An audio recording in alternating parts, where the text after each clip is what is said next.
Welcome back, everybody. This is Natural AF. I'm your host, Isaac. And I'm Alexa.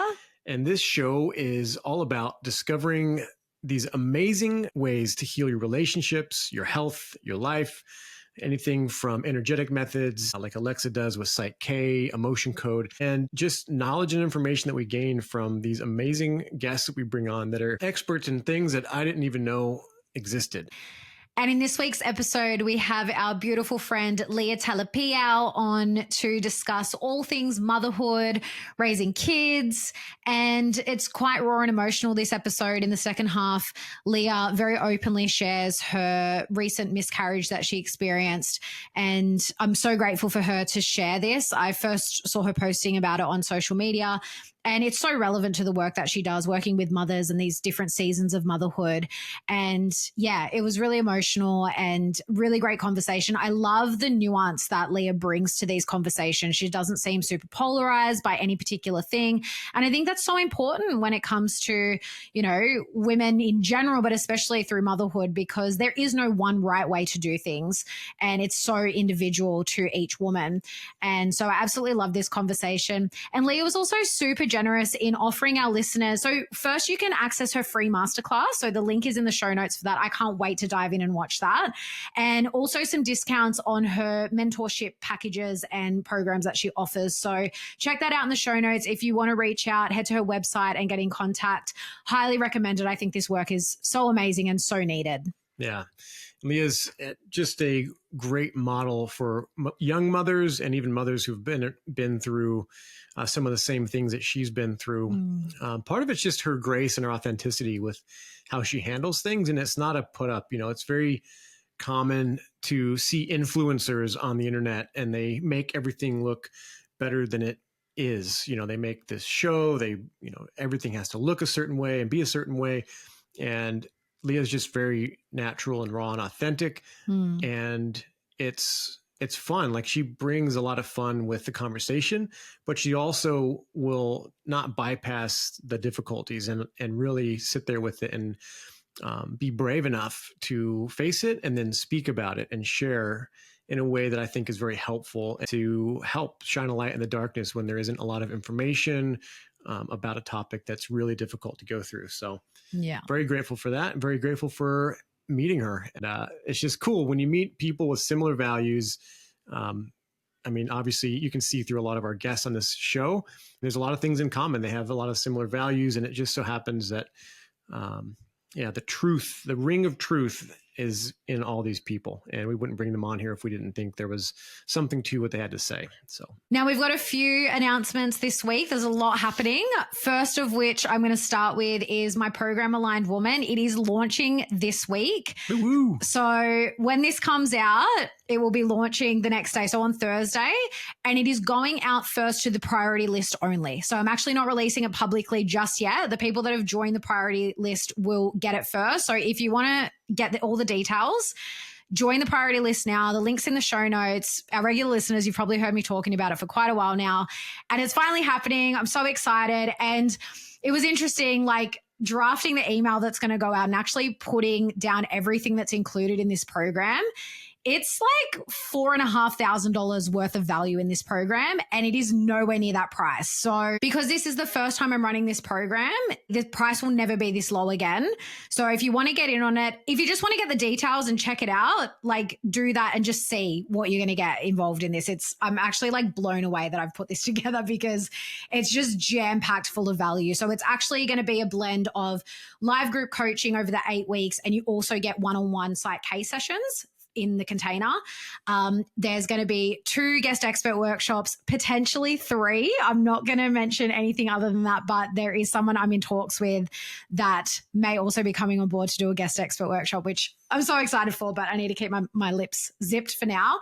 And yeah, there's just so much in this program that I'm just so excited to launch it. So if you want to get in on that, join the priority list now. If not, you'll have to wait until the following week to get it with the rest of the public. Yes, I'm really happy with the fact that this is going to launch soon. I'm excited. You're really going to get a lot out of it. It's going to be this amazing focusing container that will take your life to the next level. And I will also mention, it's really important to highlight that this container is only available to 15 people. It's a very small, intimate container. I've done that very much on purpose.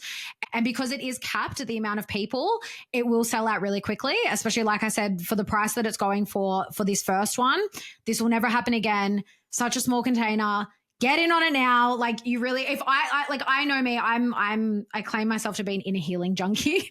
Like if I saw this program, I would not miss out on it because of the amount of value and the transformation you're going to get is just going to be amazing. So we're going to be really going through like any part of life that you're struggling with. So it doesn't have to be like any particular thing because the tools that we're using are universal. So whatever you're coming with, if there's any part of your life that you just know, like Isaac said, you want to take it to the next level, but you feel held back, you're noticing like these unconscious patterns, this self-sabotage, you know, this negative self-image that you have of yourself or this negative relationship that you have with yourself, we're going to be dealing with all of it. So bring it, baby. And don't forget, for the month of September, Natural Art Form is doing a sale where if you buy an Alleviate, you get any additional product for $5 off using code BUNDLE5 at checkout. You can use that to snag an extra deodorant.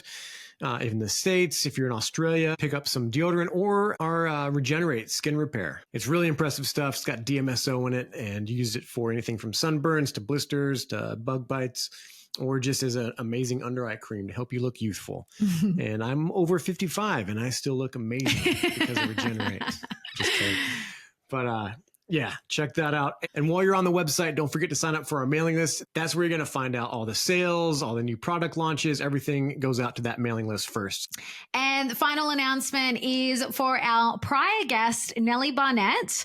We just posted another clip from her episode. We love that episode. It's probably our highest recommended episode because I just think it's so controversial. Maybe most of our listeners probably don't think that, but I think for the general population, so controversial, but absolutely love the topic.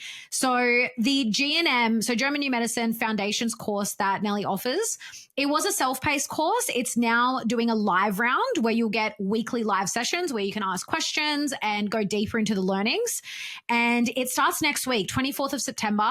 And Nellie has very generously given us an affiliate code for our listeners. So anyone wanting to join will get $100 off using the code naturalaf_GNM live, which we'll put in the show notes so that you don't have to remember that. And would highly recommend checking it out, guys. This course has been on my list for probably over a year, like since I first came across Nellie. And I just think it's such valuable information. Like the course isn't for like, you don't have to like want to use it professionally. You can literally just use it within your family, and it just gives you a whole different perspective and a whole different toolkit on how to deal with physical health. And I can't recommend it highly enough. So go and check that out. We'll have the link in the show notes and you can use that code for a sweet discount. All right, just real quick before we get into the episode, this is a longer one. So, the second half of it, roughly, we wanted to give Leah the space to, share her full story about the miscarriage that she had. And if you're currently pregnant, you might just consider skipping that part unless you're fully confident in yourself that it's not going to affect you. But yeah, it is a detailed telling of what she went through, what she felt, and how she's moved through it or moving through it. It's really inspiring. But yeah, again, if you're pregnant, maybe just give it a pass. All right, let's get into it.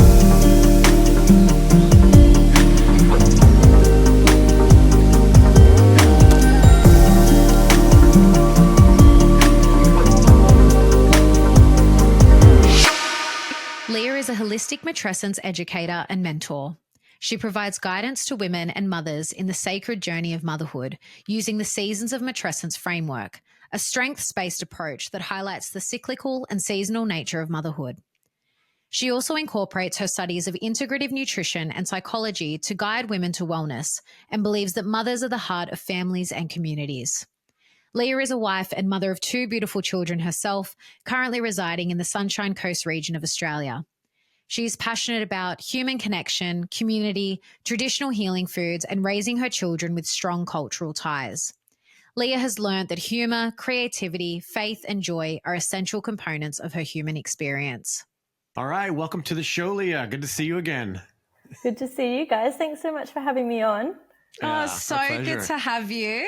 Isaac and I met you for the first time last year. We've just figured out, feels like so much longer ago. But my Yeah. mum's known you for quite a long time through the AVN. So when we met you, it literally felt like we just met an old family friend for like that we've known forever for the first time.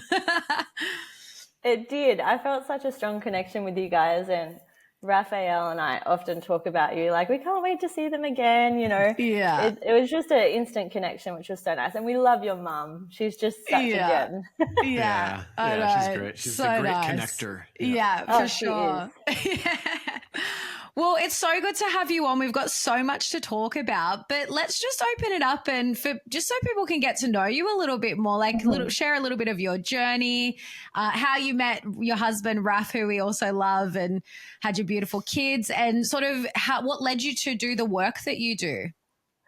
Ooh, this is a big one, and I certainly was not prepared to talk about like how we met and all of that. I feel like you would have to stop me because I could talk about that for actual hours. How we met is it's a funny story. I think I was probably 20 at the time that we met. He's a fair bit older than me, so I genuinely was not thinking in the way of a relationship at all. It was quite funny, actually. I'd gone to celebrate with a friend for her friend's birthday who I didn't know. And as it turned out, I was like the only white girl. It was just this big bunch of islanders. And so I went along and we went out for this girl's birthday. And I actually did meet Raf that night, but it certainly was not love at first sight. He was wearing a t-shirt, and I like made a comment about the t-shirt, and he kind of just looked at me like, "Who are you? You're crazy. Like, why are you talking to me?" And he loves to tell that story that just, you know, I was just so enamored with him, and I just saw him and instantly was in love. And I'm like, no, I genuinely was like, why are you wearing that t-shirt if you don't know what it says in Spanish? Like, why are you wearing that? That's hilarious.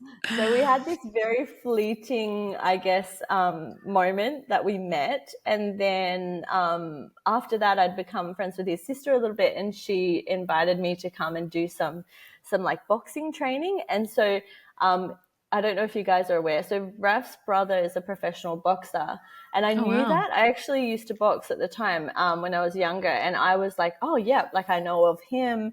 That'd be super cool because sounds like we're going to get a free training session with this guy. Like that sounds amazing. Yeah. So I like rocked up at the park near their house, and there's this guy like with the cranky stern face, and I was like, oh, it's the guy that hates me. It's not the boxer, it's the guy that hates me. And so he was kind of like, you know, had a bunch of us girls saying, okay, run around the oval. And I was like, I'm getting bitten by mosquitoes. Like I was just an absolute punish, to be honest with you. Because I mean, I guess I wasn't even thinking along those lines of like, this is someone who I want to impress or anything. So I was kind of, really irritating, I think. And then we ran into each other, months later. I was really busy at uni. I was doing my thesis at uni, and I ran into him at the local shopping center. And I don't know, I just like, he smiled, and something just really flipped that switch where I was like, oh, he's not like cranky. he actually looks really lovely. And, you know, good old social media. I think we ended up, being on Facebook together and chatting. And the funny part of that story is that he was pretty technologically illiterate, so he ended up. Wait, how old is he? He's not in his 60s. No, he just had I feel like even not that long ago, if you had Facebook on your phone and it didn't have like the app, it was kind of confusing. He ended up, I think what happened was he thought that he had sent me a private message. Now, it was on my wall of Facebook, basically like, hey, would you like to go out? Would you like to go out sometime? No way. Oh, that's hilarious. So immediately I messaged him like, sorry, that's on my wall. Like everyone can see that. Yeah. So he invited me out on a date, and it was so funny, like just in on the way there, I remember I was thinking, I don't want to do this. Like, I don't like dating. It's not my thing. I hate this kind of anticipation and not knowing someone and small talk. And then I thought, I'm just going to go home. I think I'm just going to go home. Like, this is silly. And then I got there, and as soon as we started talking, it was just like, people say that's the one. Like, it was just, I feel like from that moment, it was just, there was no question. Like, that's the one. That's who I'm meant to be with. So that's, the rest is history, as they say. Yeah. How long have you guys been together now? Oh, he's the numbers guy. I'm like hopeless. We got together, what was it, 2019. So it'll be like 16 years, 15 years, 16 years. Oh, wow, that's amazing. Something like that. Yeah. Awesome. Makes me feel old when I say that. That's a good run, though. That's amazing. Oh, it's a good run. Yeah, it's been ups and downs, to be honest. Like, it's, I think about myself. I was 21 when we actually got together. I was such a firecracker. I was so, like, willing to. You still are a little bit, Leah. Fight. Yeah. And I was just like, let's argue. Like, let's argue about everything. Were you a bit like, because I think now I'm familiar with a little bit of like your socials, and we've talked a bit. Like, do you feel now you're a bit more like, a little more trad, a little more like leaning towards like the homestead life and like wanting that kind of traditional stability? And then when you were younger, like a lot of women were a bit more roped into the social dynamic of like the feminist sort of pseudo-feminism ideals. or neo-feminism and all that. Yeah, that's such a good question. I feel like there's so many layers to this conversation. And for me, certainly I recognize, like, even when we met, like I said, I was doing boxing and I was actually doing capoeira, which is an Afro-Brazilian martial art. I was very in my masculine. And particularly being like, you've seen me, I'm very petite. So I always had this sense that like I have to protect myself. And I think definitely when we met, like I really love, keeping fit and that kind of stuff. And I think there's nothing wrong with embracing that aspect of yourself, boxing, great, whatever. Like I always thought that would be such a big part of my life. But I do think over time, naturally, particularly once I had met Raf and he had really that protector role, like he's physically very big and strong and then he does want to, protect. Initially, there was a bit of resistance to that, I do think. And I definitely felt like quite masculine. And I think just naturally over time, particularly I think becoming a mother, I definitely have embraced a lot of that femininity that I shunned before because, unfortunately it is seen like a weakness. And it's really interesting too, because I grew up in the context of a young woman in Australia in, I guess, the 90s and early 2000s and whatnot. And there was a lot of cultural, opinions and that kind of thing on what it meant to be a woman, and you have to be strong and independent and that kind of thing. But in the background, I also grew up in a church where they really talked about traditional values and that kind of thing. So I sort of grappled a bit. Like I remember thinking there's a particular verse that's often said in unions, in weddings, where it's like wives submit to your husbands. And I said to the pastor, can you not say that? Because I had misinterpreted that verse. And I also wasn't aware that the verse went on and that there's more to it. But I think that people often highlight those kind of things to say, paradigms like Christianity, it's women are seen as less and that kind of thing. But I think once you dive deeper, you understand what the greater meaning of that is. And I guess, we could talk about that topic for ages. Yeah, absolutely. But I definitely have embraced, I think, like in terms of, I grew up in a very modern, traditional household. My mother did sort of the tasks like the child raising and that kind of thing. And my dad was the provider financially, but unfortunately we didn't have a lot of time for that level of connection. So I often say to people, this sort of this view of the trad wife, it's actually quite a modern concept. So in my view, traditional living is multi-generational. Typically, it's more community living, tribe living. Like I find it's quite strange to me to see a lot of what's online about traditional, I guess, living, particularly for women.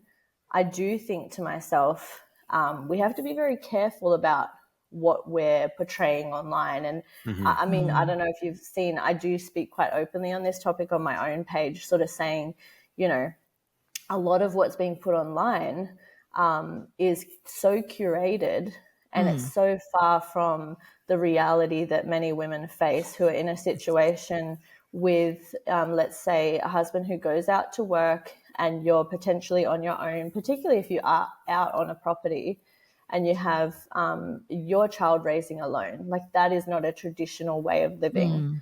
Right. So I'm very passionate, about, yes, I love making food. I love taking care of my family.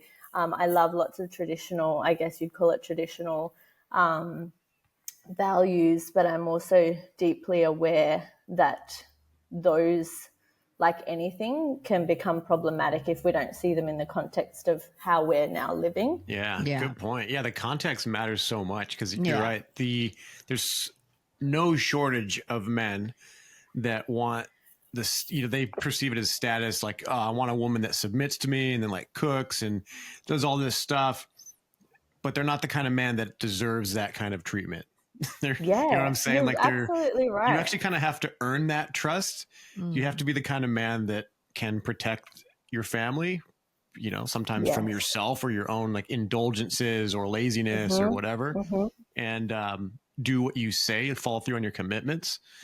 Like, and I can relate to what you said so much, Leah, like in your experience, because I was the same. And it's funny because that's what I was thinking, like, even though I wasn't really brought up like with, like, I look back now and I'm like, I kind of was brought up with those traditional values, but not in the context of like religion, or more from, I guess mine was probably more through like just culture, because my mum's Middle East and my dad's Eastern European. So just having those ethnic backgrounds, like, even though, like my mum did raise the kids and she kind of like was in charge of the household and like very traditional in that sense, she did also, like, she went back to uni.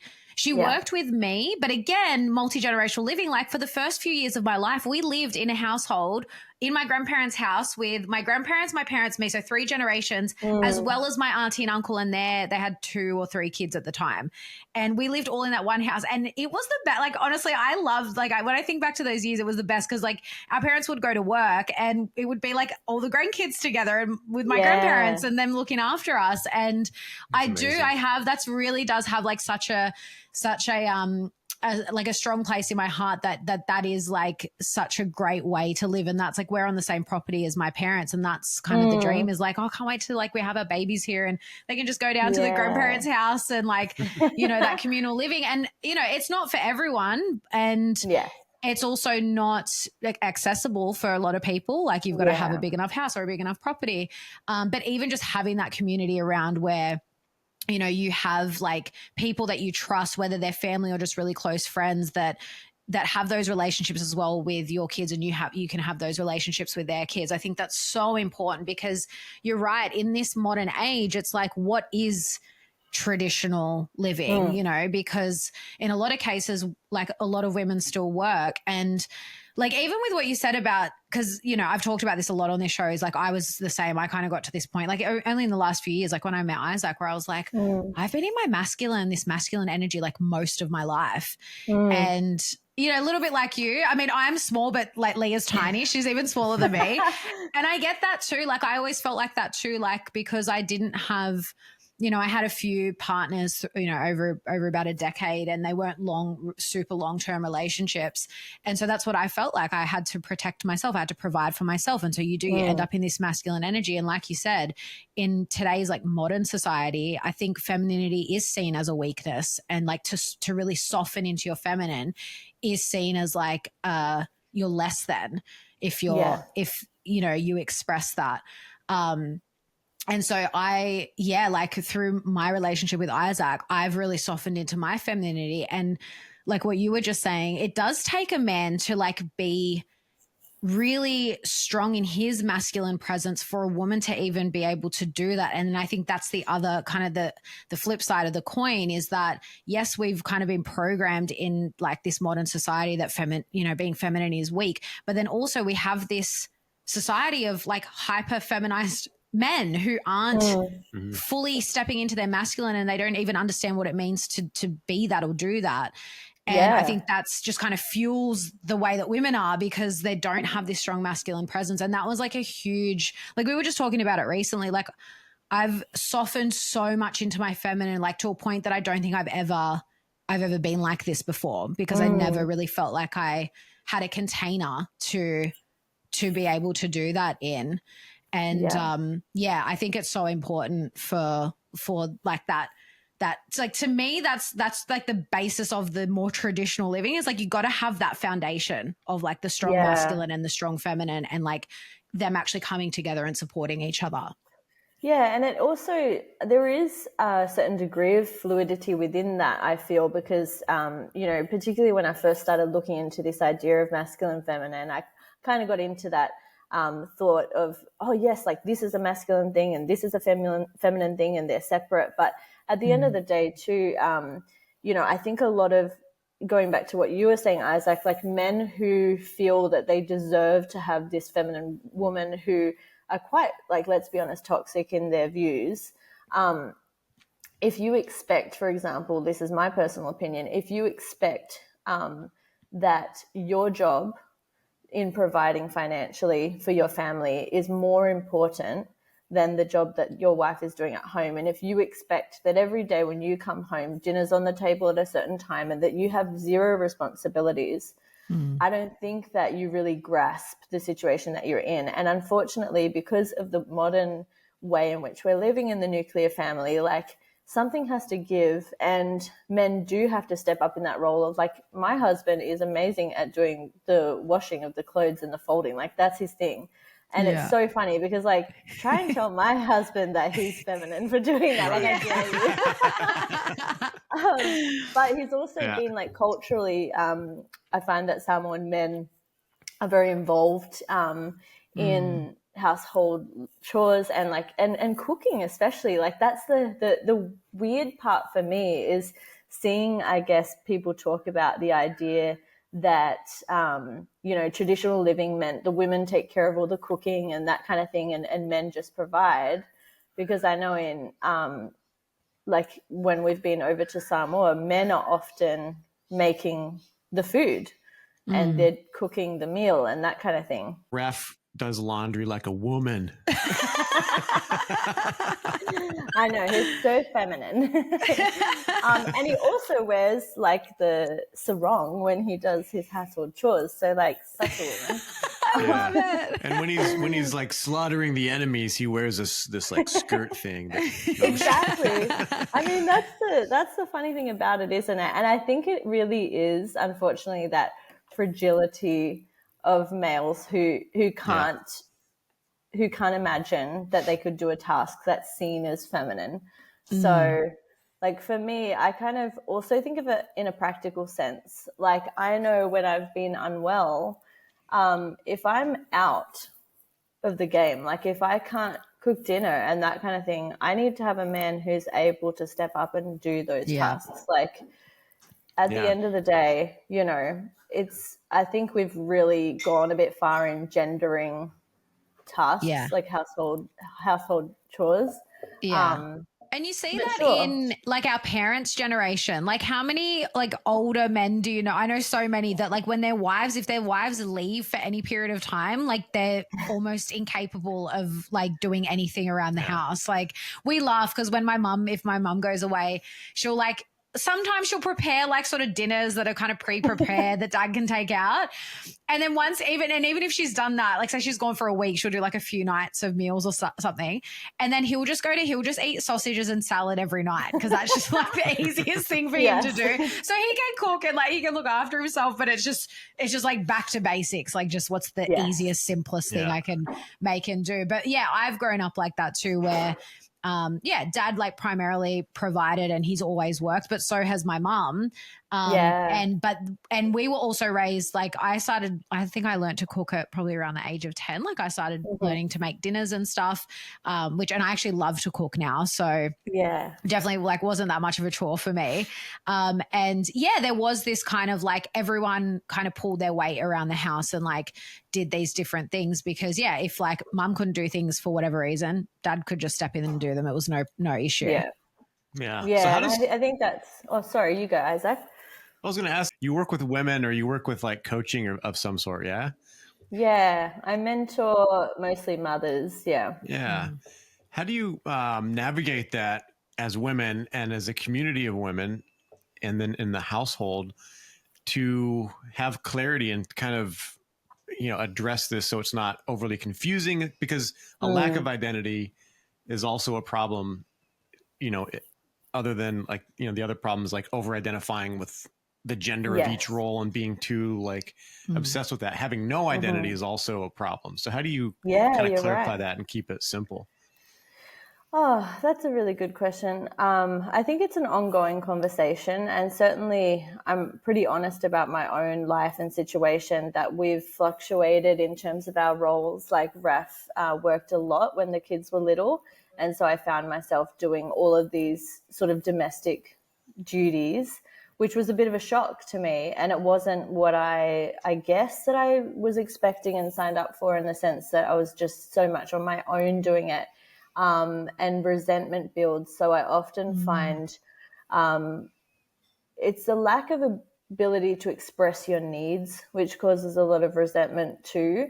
And so for many women, we do talk about the mental load, because for mothers in general, there is a disproportionate amount of mental load that's placed on them.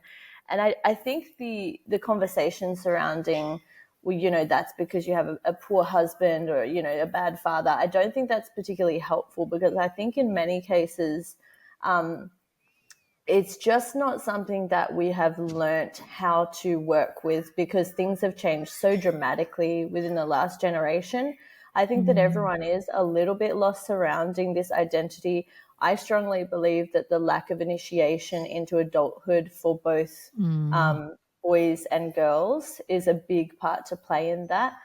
So I am really passionate about that. Obviously, I work a lot with mothers and the initiation into motherhood, but I often find that women haven't even been initiated into womanhood yet before becoming a mother. And that was something that struck me quite early on in my mothering journey, where I was like, this doesn't really make sense. Like, I feel like I don't really know how to even be an adult properly. And now I'm mothering children, because no one ever really taught us, life skills. Like, sure, I could cook a bit, but there were so many aspects of living as an adult which were foreign to me. And I had a similar situation to probably your mum, Alexa, where we lived with my parents, and we had our firstborn there, and she grew up there till she was a couple of years old. And it was only when we went into our own home and I was alone so much of the time with the children that I recognized that there was such a lack of support. And it's not necessarily directed to my husband. It's the fact that traditionally I would be with other women. And even for my mum and her generation, because she would talk, sometimes with these rose-tinted glasses about, I just loved being a mom. And I would find that so abrasive, because I'd be thinking, I'm not like enjoying this the way that I thought I would. And why is that? And I feel exhausted and I feel unsupported and not valued. What's different about that? And I think a lot of that came down to the fact that she would openly say to me that when she was raising her children, she was in a street with other women who were raising children whose husbands were at work. So whilst they'd moved away from the tribal kind of community living, they still had a strong sense of community where other women were around, where I found as soon as I became a mum, and because I was relatively young in my circle of becoming a mum, I was vastly alone. And I almost had to reconsider my friendships and my support networks. And when you're mothering young children, you don't have an awful lot of time on your hands, but it felt almost like I was dating again because I was trying to find other mums to hang out with. And I remember messaging this woman that I had met. So we did a calm birth course, and we met this couple, and they were really lovely, and we exchanged numbers. And I remember I messaged her, and she didn't respond. And a couple of days later, I was saying to her, like, do you think I should message again? Like, do you think it's a bit like forward if I... And I said to him, this is so awful. I feel like I'm dating. Yeah. Should I wait 3 days before I call them? I don't want to text them too fast. Yeah. What's the etiquette? What's the protocol here? But yeah, it was almost like that. And, you know, fast forward, we're actually really close, best friends. She lives in LA now. But it's just so funny looking back because, yeah, you're trying to find yourself within this new life that you're living and this new identity. And I threw myself into mothering in such a way that I think I completely lost a sense of self-identity. So I do talk about that with women as well that I work with, I suppose, in the sense that mothering is so valuable and it's so wonderful. But I think also going back to that conversation around the trad wife and the mothering trends that we see on social media, you're seeing snippets, you're seeing highlights of someone else's life. And oftentimes you're seeing what I would call advertisements for products. So lots of the people who are online, they will say that they're, you know, not working, but they actually are in content creation and generating a pretty decent income from what they're doing. So in my opinion, they are working. They're working from home. And, you know, how we convey that to other mothers, lots of people would disagree with me on that and say, you know, it's okay. And in fact, it should be encouraged to really highlight the beauty of motherhood. And absolutely, I strongly agree with that. But it was only when I really understood the nuance and the ability to see the duality that I could actually appreciate all of the aspects of motherhood. Because initially there was a lot of self-abandonment and there was a lot of resentment, and it came up physically for me. And it's an ongoing conversation. Like, we have conversations and sometimes arguments in my household still about what sharing the load looks like. Like, it's an ongoing thing. So I think it's something that many people grapple with just as couples in general. But then when you add in children to the mix, and we're trying to work out in this modern world, how does it look to be a healthy, functioning family? What does it mean to be a mother? What does it mean to be a father? Like, it's changed so dramatically, even from the time that I grew up in, that I think people are forging their own identities surrounding that, and that's okay. But I think we need a lot more guidance and instruction on what lots of the parenting looks like in reality for people. So like I said, with that initiation into adulthood, it comes with great responsibility and privilege. So, you know, when you're a kid and you're kind of just like, I can't wait to be an adult. I'm going to eat whatever I want whenever I want. Yeah. And then you get to adulthood and you're like, wait, I have to pay for that? And then you're kind of like, actually, I don't really want to be eating like chocolate every day. I think, sadly, because we don't have that initiation so much into adolescence and adulthood, we are finding, and I will admit within myself, like, I felt like really a child masquerading as an adult and feeling like I didn't know what I was really meant to be doing because no one had really given specific instruction on what to do. We're taught to go through schooling and then seek tertiary education and then come out the other side and get a career, and that's it. Yeah. But like life skills are so lacking that I definitely felt like, hang on, I'm just wearing big girl boots and I don't know what to do here. Yeah. So I think it's a big issue for people, particularly when we consider parenting, that there's lots of people, I will say, who I feel like are children in adult bodies. Yeah. And like, you know, parenting, adulthood, whatever kind of role you come into society, which holds some privilege, also holds responsibility. But I think we do a big disservice to young people often these days, just really lavishing them with privilege and not expecting a lot in terms of responsibility. And that sort of unbalance, I believe, causes such a sense of entitlement. And I think, you know, it might be controversial to say, but I think we're raising selfish adults or, you know, young people who don't understand so much what it means to sacrifice as well. Like I lived a life of my own desires, really, and I wanted to be a mother and I was really excited about it, but I had really no concept of the sacrifice that would be involved. And lots of people will say, but it's not a sacrifice. It's, you know, and I think, well, what is the word sacrifice? It is giving of yourself. Like when you become pregnant and you grow a child within your own body, that in itself is a definition of sacrifice, because any woman who's been pregnant understands what level to which her body is given over to this new being. And so I feel like there's a lot of this problematic conversation surrounding sacrifices and whether or not you do sacrifice and whether you should, and you should still be your own self, and, you know, babies shouldn't take all of your identity. But for me, there's cycles. So there's times and seasons within motherhood that are hugely sacrificial.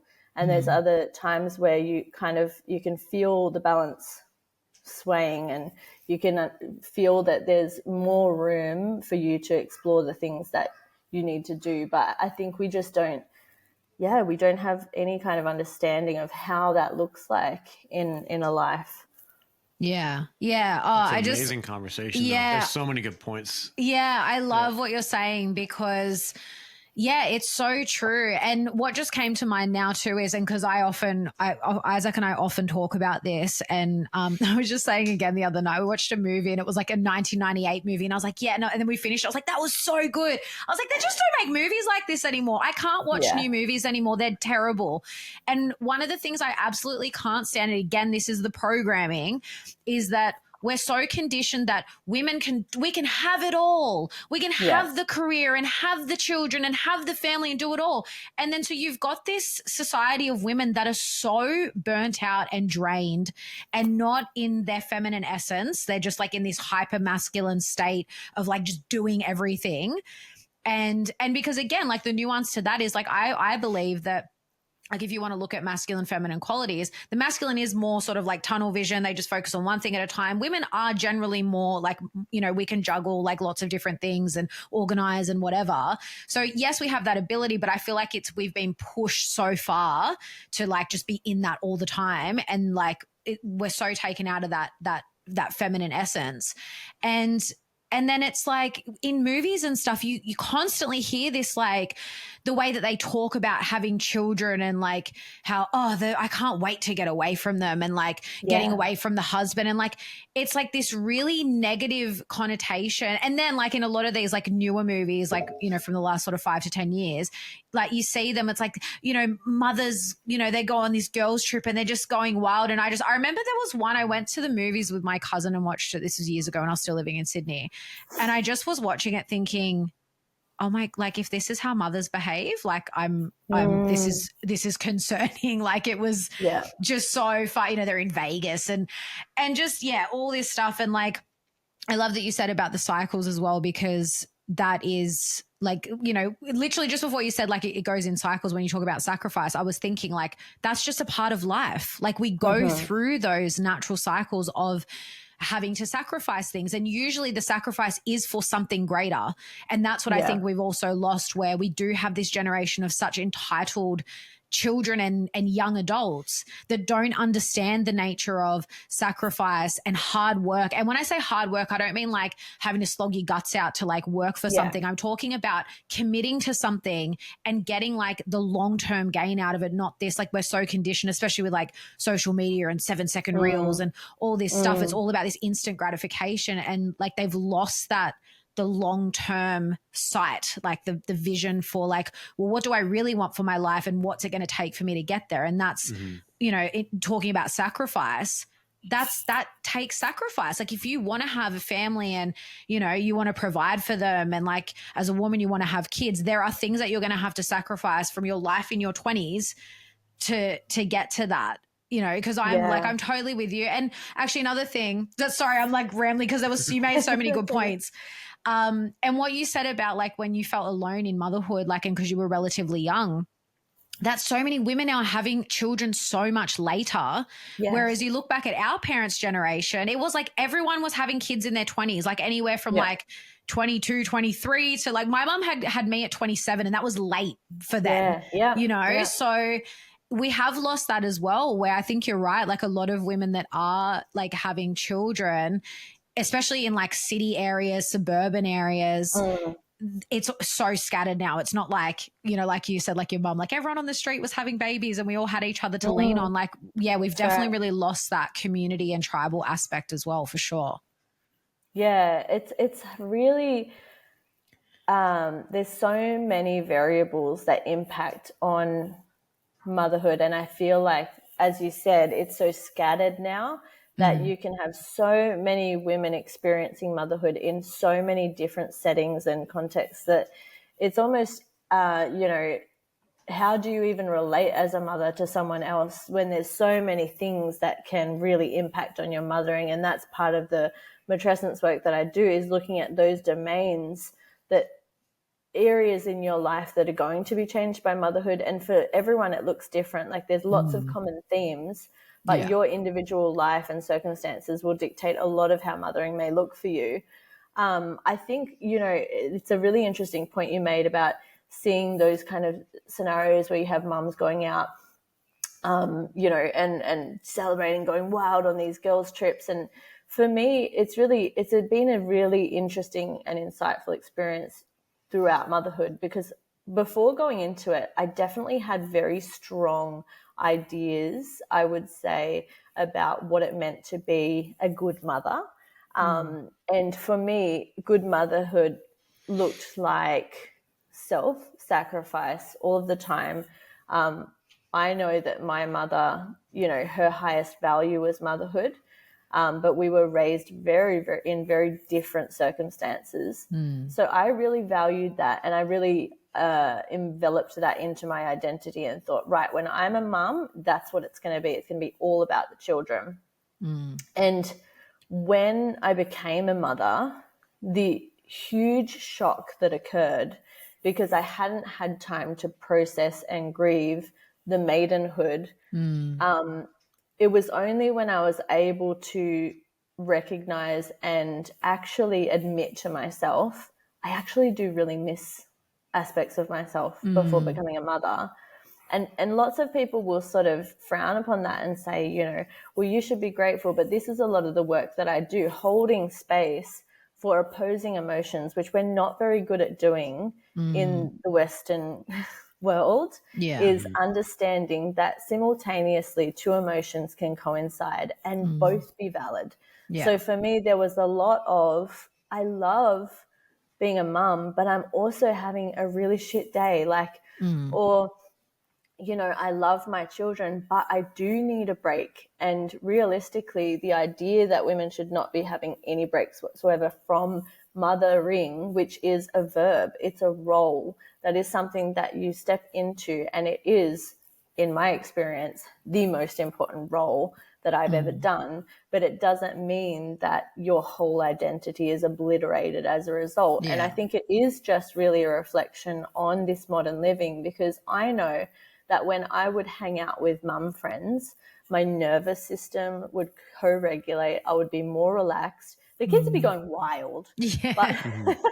Like we would just be sitting there having a cup of tea, being interrupted constantly. But after 2-3 hours, it would just be like, oh, I feel so refreshed. I've spoken to another human being. And for people who haven't experienced what loneliness looks like in motherhood, I think it's really easy, and I certainly did, judge women for seeking out maidenhood because they've had no ability to, I guess, transition to motherhood. Yeah. So I think about that often, and I definitely had like this really judgmental attitude. And now I have such strong sadness in my heart when I see women who I feel like have actually not been able to embrace motherhood. And I'd see it all the time. Like, you know, you were talking about before when parents say, I can't wait to get away from the kids. Like, it's really sad because I guess, you know, particularly when we were homeschooling, like I really enjoyed being in the presence of my children.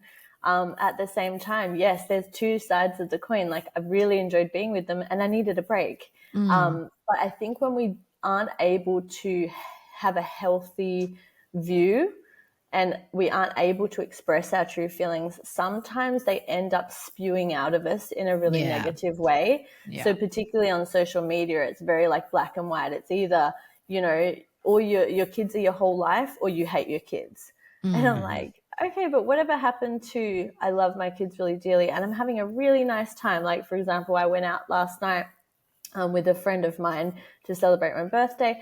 And I was just like, I had the best time. I had such a nice time.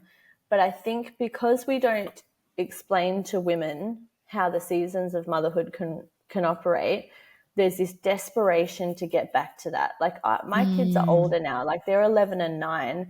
And there was a time when I couldn't do that. But I remember feeling so upset because I was like, I will never, ever regain any autonomy again. That's how it felt because I didn't understand, what does it look like? Like, can someone give me a trajectory? Can someone so I viewed, I mean, it might sound dramatic, but when you're in it, it's so all encompassing and you've got that lack of sleep sometimes and that exhaustion, it can very quickly become a situation where you feel trapped. Yeah. And I know that oftentimes when I had a small baby who wasn't sleeping and I felt trapped and I felt to myself like I'll never, ever feel like myself again. And particularly in that first instance of becoming a mother, like the second time around, you're like, oh, yes, I recognize this. You know, I get it. But when no one has been there to guide and mentor you through that experience, it feels not only lonely, but often claustrophobic. Yeah. And I think that that's what we often see for women who are coming into motherhood and thinking that they can just remain unchanged. Like there's a beautiful quote by my mentor, Nikki McCann. I think she says something like, I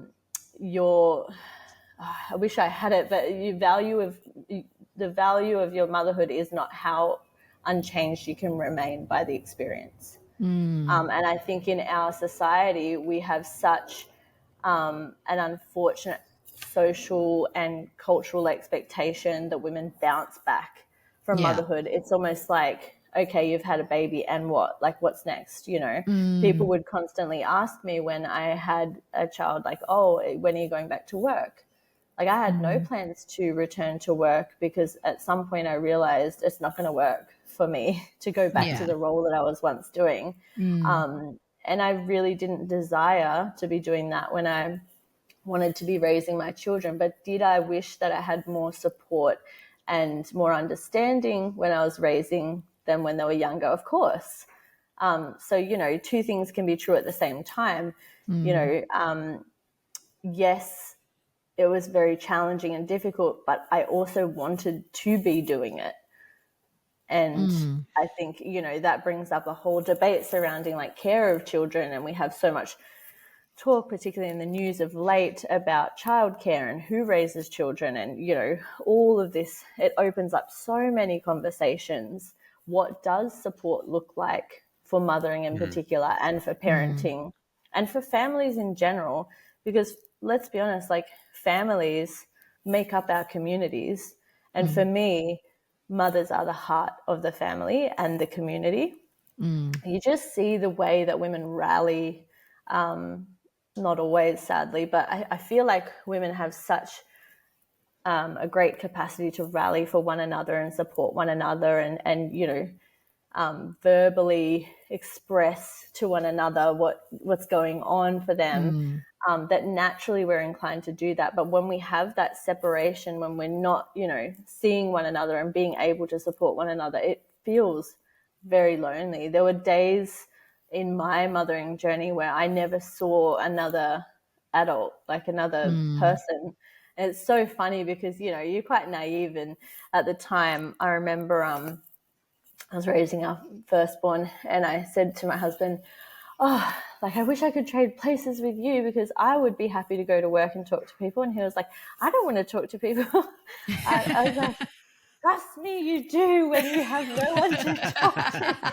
And he looked at me straight faced and he was like, talk to the baby. And I was like, I'm sorry, what?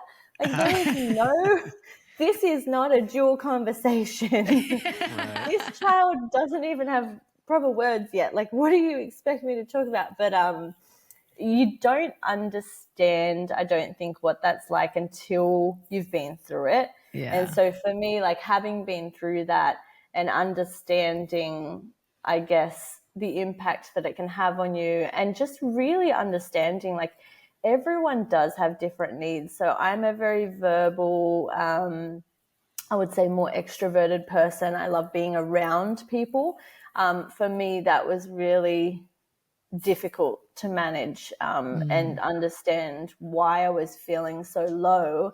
And, you know, I would have a play group that I organized on a Monday, so us mums could really, a Friday rather, but it doesn't really matter, but would organize it so that us mums could get together, because play group, like, it had nothing to do with the babies really, it was for us, of course.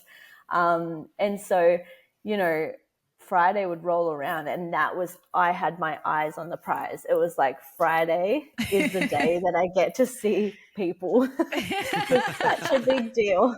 And it, you know, it sounds so trivial, but at the time, like, honestly, I think just little things too. Like, I didn't really understand coming into motherhood what maybe I should do with my days. Like, no one sort of said, hey, here's an idea of what a day might look like at home, because I went straight from being in a full-time role to being at home with this little baby that I was getting to know, and thinking, like, okay, I know they have to sleep, but, like, when? And it's so bizarre to think that I really felt that, particularly for someone like myself from a really big family, I'd grown up with babies and children always around me. I was like, I'm going to kill this. Like, my expectation was just, I am going to be so good at this. Yeah. And Raph and I shudder to think. I remember we looked at each other one time and we're like, we're going to be such good parents. And then it was like, shock, horror. Because you just presented with this child and you're like, what do I do with you? Yeah. Like, we spent, you know, I spent so much time, and I talk about this a lot for women and for mothers particularly, but I spent so much time thinking and learning and researching about birth. And I often say, you know, birth is the wedding day, but raising children is the marriage. We need to stop focusing. I mean, look, birth is so important. It's such a pivotal part of life and, you know, your introduction to motherhood. Like, don't not focus on birth, of course, but I think we need to sort of get away from the idea that birth just makes you a mother and then that's it, you're just a mum. Yeah. So for me, like, working in matrescence, the idea is that becoming a mother is an ongoing process. It's not linear. It's not a one-off event. You're always becoming. Yeah. So I want to go back to something you brought up a few times, and it's like this in the men's circles as well, talking about initiation. And I have this viewpoint. So it's really, really critical, like you said, to have an initiation in the beginning. But I see it as like kind of like the Freemasons, where they've got all these levels, and you have to go up. I'm a 27th degree. Like there's other initiations as you go. You go through potty training. That's an initiation, and then you figure out like now you've got 2. And then you get to the initiation point where you have the older one is able to help take care of the younger one. Yes.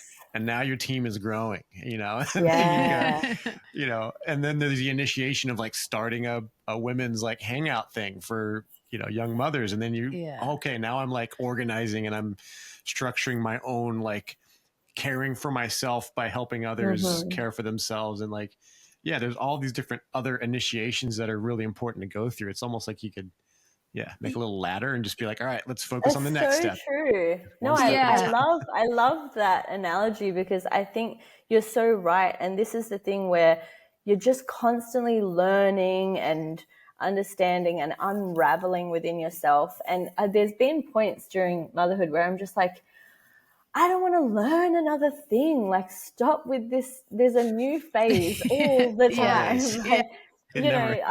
Learning, recently I set up an OzTag team for my daughter, and it was so intense. I was like, this is wild. I don't know if I signed up for this. Like, no one told me.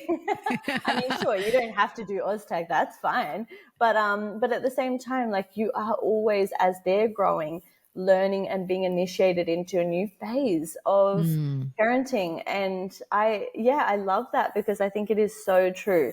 There's always, these new phases, and you're always becoming an expert in things that you never signed up to become an expert in. Like, like you said, like, oh, okay, now I'm an expert in toilet training and no one told me how to do it. Like, I think women in particular are exhausted at trying to find information, and there's such an information overload that particularly with the introduction of social media, mums are just bombarded with information all of the time.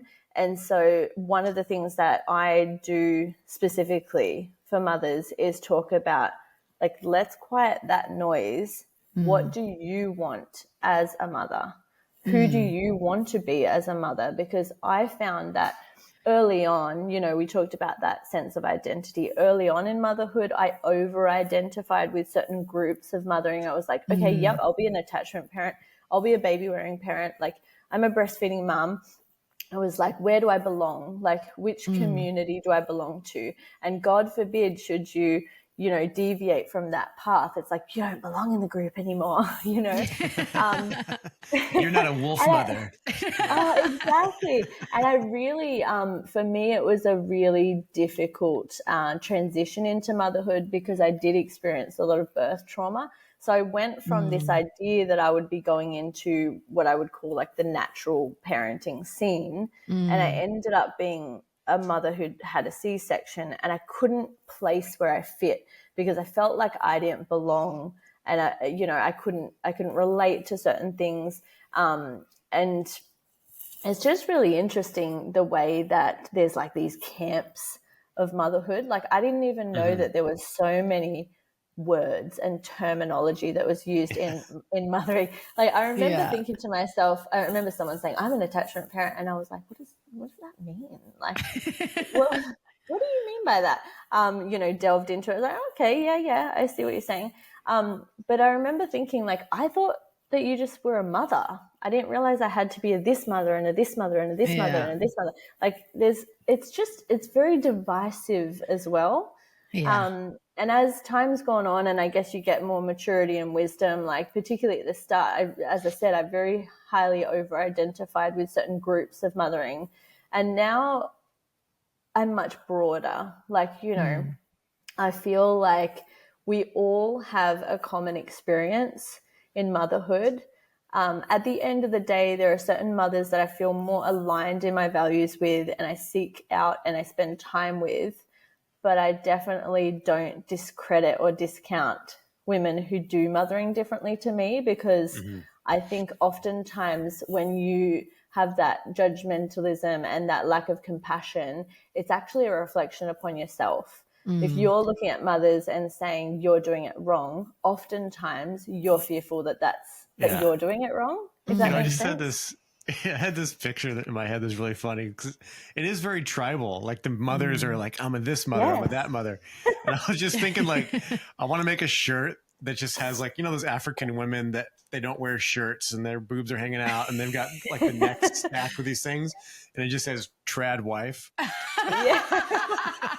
Isaac, let's do it, because that's what I'm saying. Like, that's what I'm saying. I did up a reel one time, and like people were like, yes, exactly. Where I was like, this whole thing, like this traditional living, like who's defining traditional? Because my view of traditional, certainly when I talk about traditional healing foods, traditional living, like I'm thinking like more tribal. Yeah. And also it's really tempting to, particularly when we haven't had a lot of experience within a certain way of life, to glorify it as well. And like, even with the multi-generational living, like I know,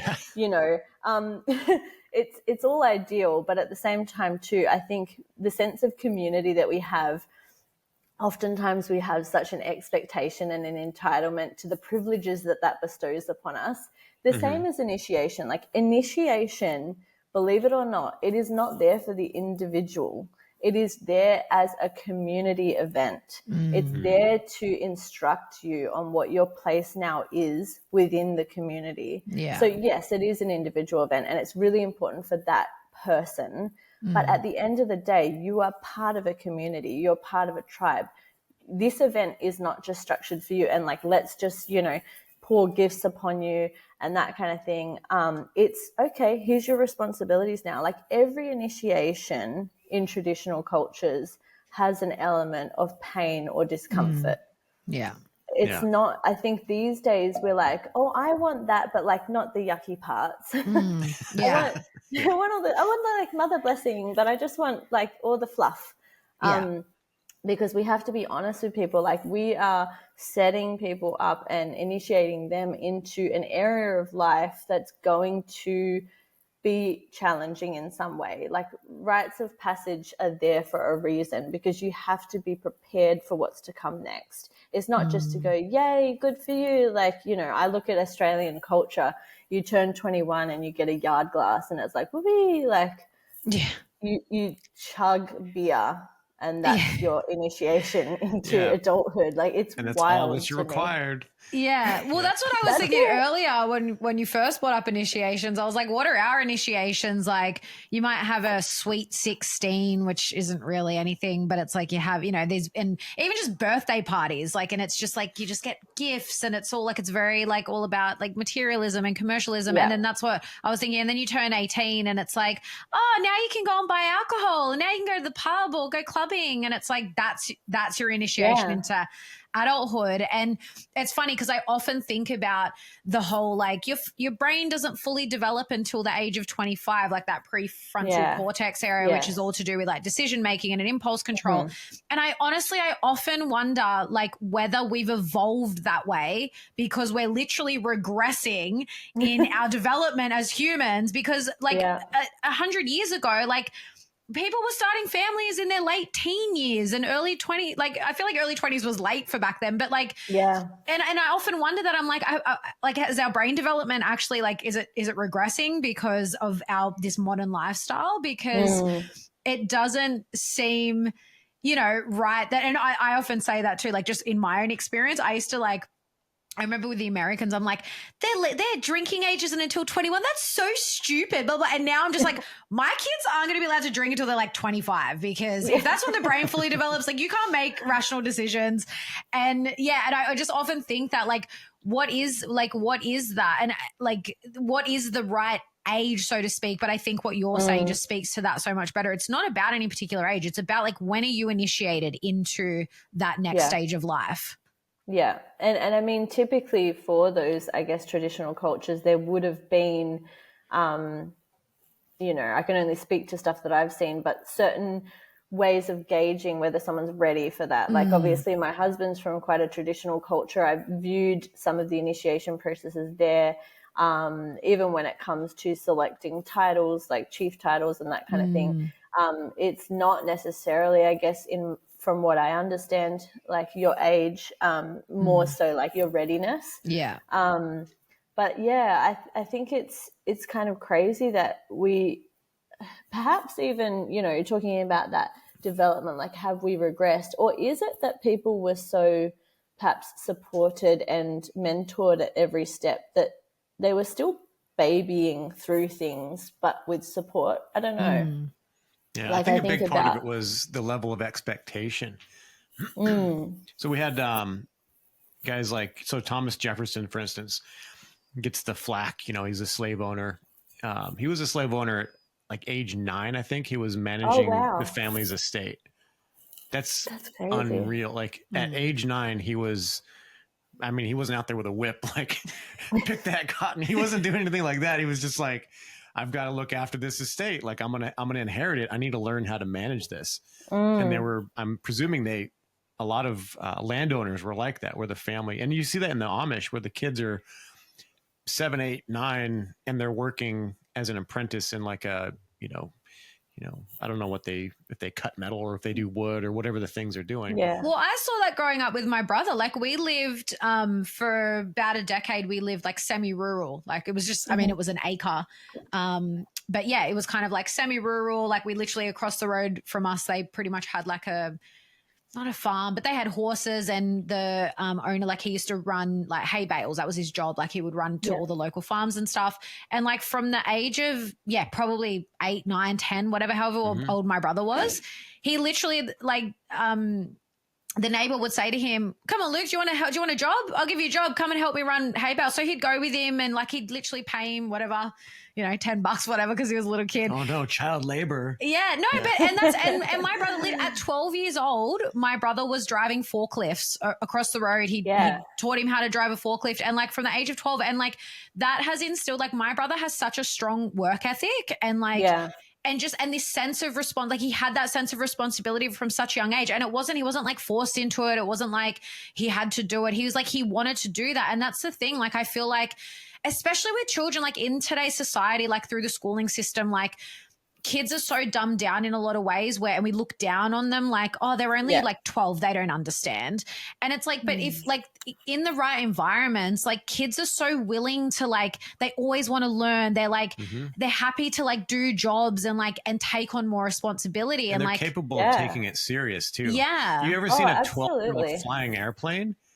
They're like, they're competent. They're like on it. Like, hang on, are you talking about flying an actual airplane? Yeah. Really? Wow. Yeah, you can be a pilot. In some programs, it depends. But wow. My one of my nephews was learning to fly. But like some of these kids, they're switched on. They're doing all the dials and stuff, and they're not up there just like, off at the ferries, like, oh, what's out the window? They're like a pilot at 12. Yeah. Like, they have the and I think every kid has that capacity. Maybe not the equal ability, but they can do something at a high level with focus. But you just kind of explore what they're really into. And a lot of people just kids to be video game people. Give them an opportunity to step up, and usually they will. I find like 100%. The other night my kids made dinner. And like they required a little bit of assistance with it, oh, should I put the carrots on now and that kind of thing. But you could just see the sense of pride in that accomplishment that they had done this task that they were more than capable of. Like my eldest has been frying eggs and stuff since she was like 5. Different kids, my second one, not so much. But you posted something about like the second child on Instagram recently, and I was laughing. It's a different cup of tea, let me tell you. And boys and girls, their development is so different. Like that's undeniable to me. I think, with my background in psychology, there's often that conversation and perhaps debate surrounding nature, nurture. For me, undoubtedly, there are certain things that are inherent within males and females that are just different. There's obviously exceptions to the rule in that as well. Like, but for me, oftentimes too, as people are growing up, like there's lots of cultural expectations and pressures that get put on kids of different genders. And I do find too, often with the work that I do, like women are taught as young girls to be more submissive and to be more quiet. And it's no surprise to me that we have an extremely disproportionate rate in females of autoimmune diseases. Like, I believe strongly that a lot of that has an emotional root in resentment and lack of expression. Yeah. You know, I think I saw a clip recently of Gabor Mate talking about that. And yeah, for me, it's like, where do we strike a balance? Because yes, like, embrace the differences, but also let's not lock them into this is who you are and have to be. Like, I'm raising a daughter who can cook a meal and literally take you out at the same time. Like, and I love that. Like, you know, I love that. I had fun like, with that with mine. Yeah. I taught her how to my shoot kids rifles. have seen me. I was going to say, my kids have seen me shoot a rifle in a dress. Like, I love it. you know. Isaac's trying to get me to that point, I think. No. Well, there's a fine line because we laugh about that. I have this joke where I'm like, I make fun of the men that are just a bit too into that, where they're like, yeah, I want a woman that can ride a bull and chews tobacco and pick me up You over want a his mate. You want a bestie. It's like, you want a guy, don't you? Yeah. Let's be So you go a honest. bit too far. Yeah. Yeah, no, I definitely, and it's interesting because, like, even going, like, bringing up Isaac's family, like when I went over there, and like they're in Wyoming, it's like very country, and it is like it's an interesting balance where you see like his mum, especially, like she's so got that grandmother energy, and she bakes pies and like does all that stuff, but then like she'll literally go and like shoot the pests, you know, the rats and the weasels, and I don't know what they've got going on there, but like she'll go and do that, and she'll be like, like, you know, loading the truck more up a and chemical warfare type. She's like, I'm trying to get her to shoot my. Like, I used to have an AK-47, and she didn't like shooting that. Oh my gosh! Yeah, well, it was actually Tegan that I think that shot the weasel. Tegan's down to shoot. Isaac's daughter. No, I shot the weasel. Tegan's shot. That just sounds so American. I can't even. Like, right? stop the weasel. Like, let's go and shoot some weasels, guys. Well, that thing killed like 8 chickens or something. Wow. I've literally never seen a weasel in my existence. So like, Same. goes super the weasel, cute. like pop goes that weasel. Yeah, Exactly. They look super cute, but they get this like bloodlust and they just go nuts. Yeah. So but it's like foxes.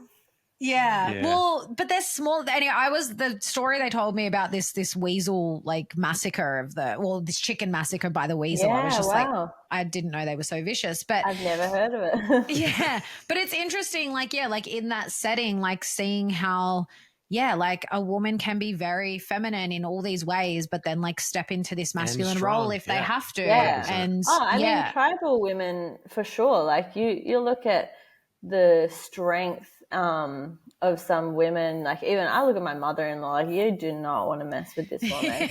And like, you know, she's got the tattooed thighs and everything, and it's just like, man, like she's strong. And she's also, you know, an amazing woman who cooks and cleans and all of that kind of stuff. So it's interesting conversation for sure to have. Yeah.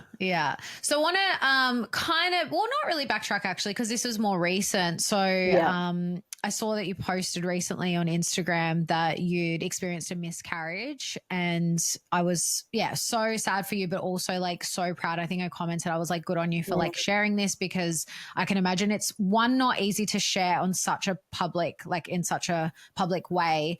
But I do think it's so important to have these conversations, because especially something like, you know, even just what we're talking about, there's so much that comes along just with birth and like having a baby and then raising them or whatever. But then like there's the other side of it where you can be pregnant and then miscarry, or have like, you know, I've have like family members that have experienced ectopic pregnancies, and that's been quite traumatic, and all these things. So I think it's such an important conversation to have. So do you want to share with us like a little bit, like just, you know, sort of just the what's the word I'm looking for? The cliff notes, like just, kind of what happened. And because were you guys planning on having more kids? It's so funny. A lot of people have asked us that because there was going to be quite a huge gap. And this is, it's something that I've actually not spoken about sort of publicly at all. A lot of people know that we'd always thought about having another baby.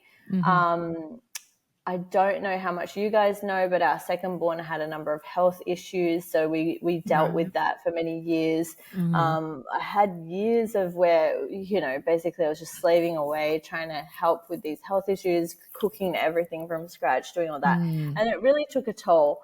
And also after having our second, I think just the stress and my perception of stress that I took on really did a lot of damage, and I kind of reached a tipping point where I got really unwell. And I think it's so much easier to remain well than it is to get well from a place where you're unwell. It's kind of like when people talk about losing weight, like, gosh, it's easy to put on weight, but it's so hard to take it off.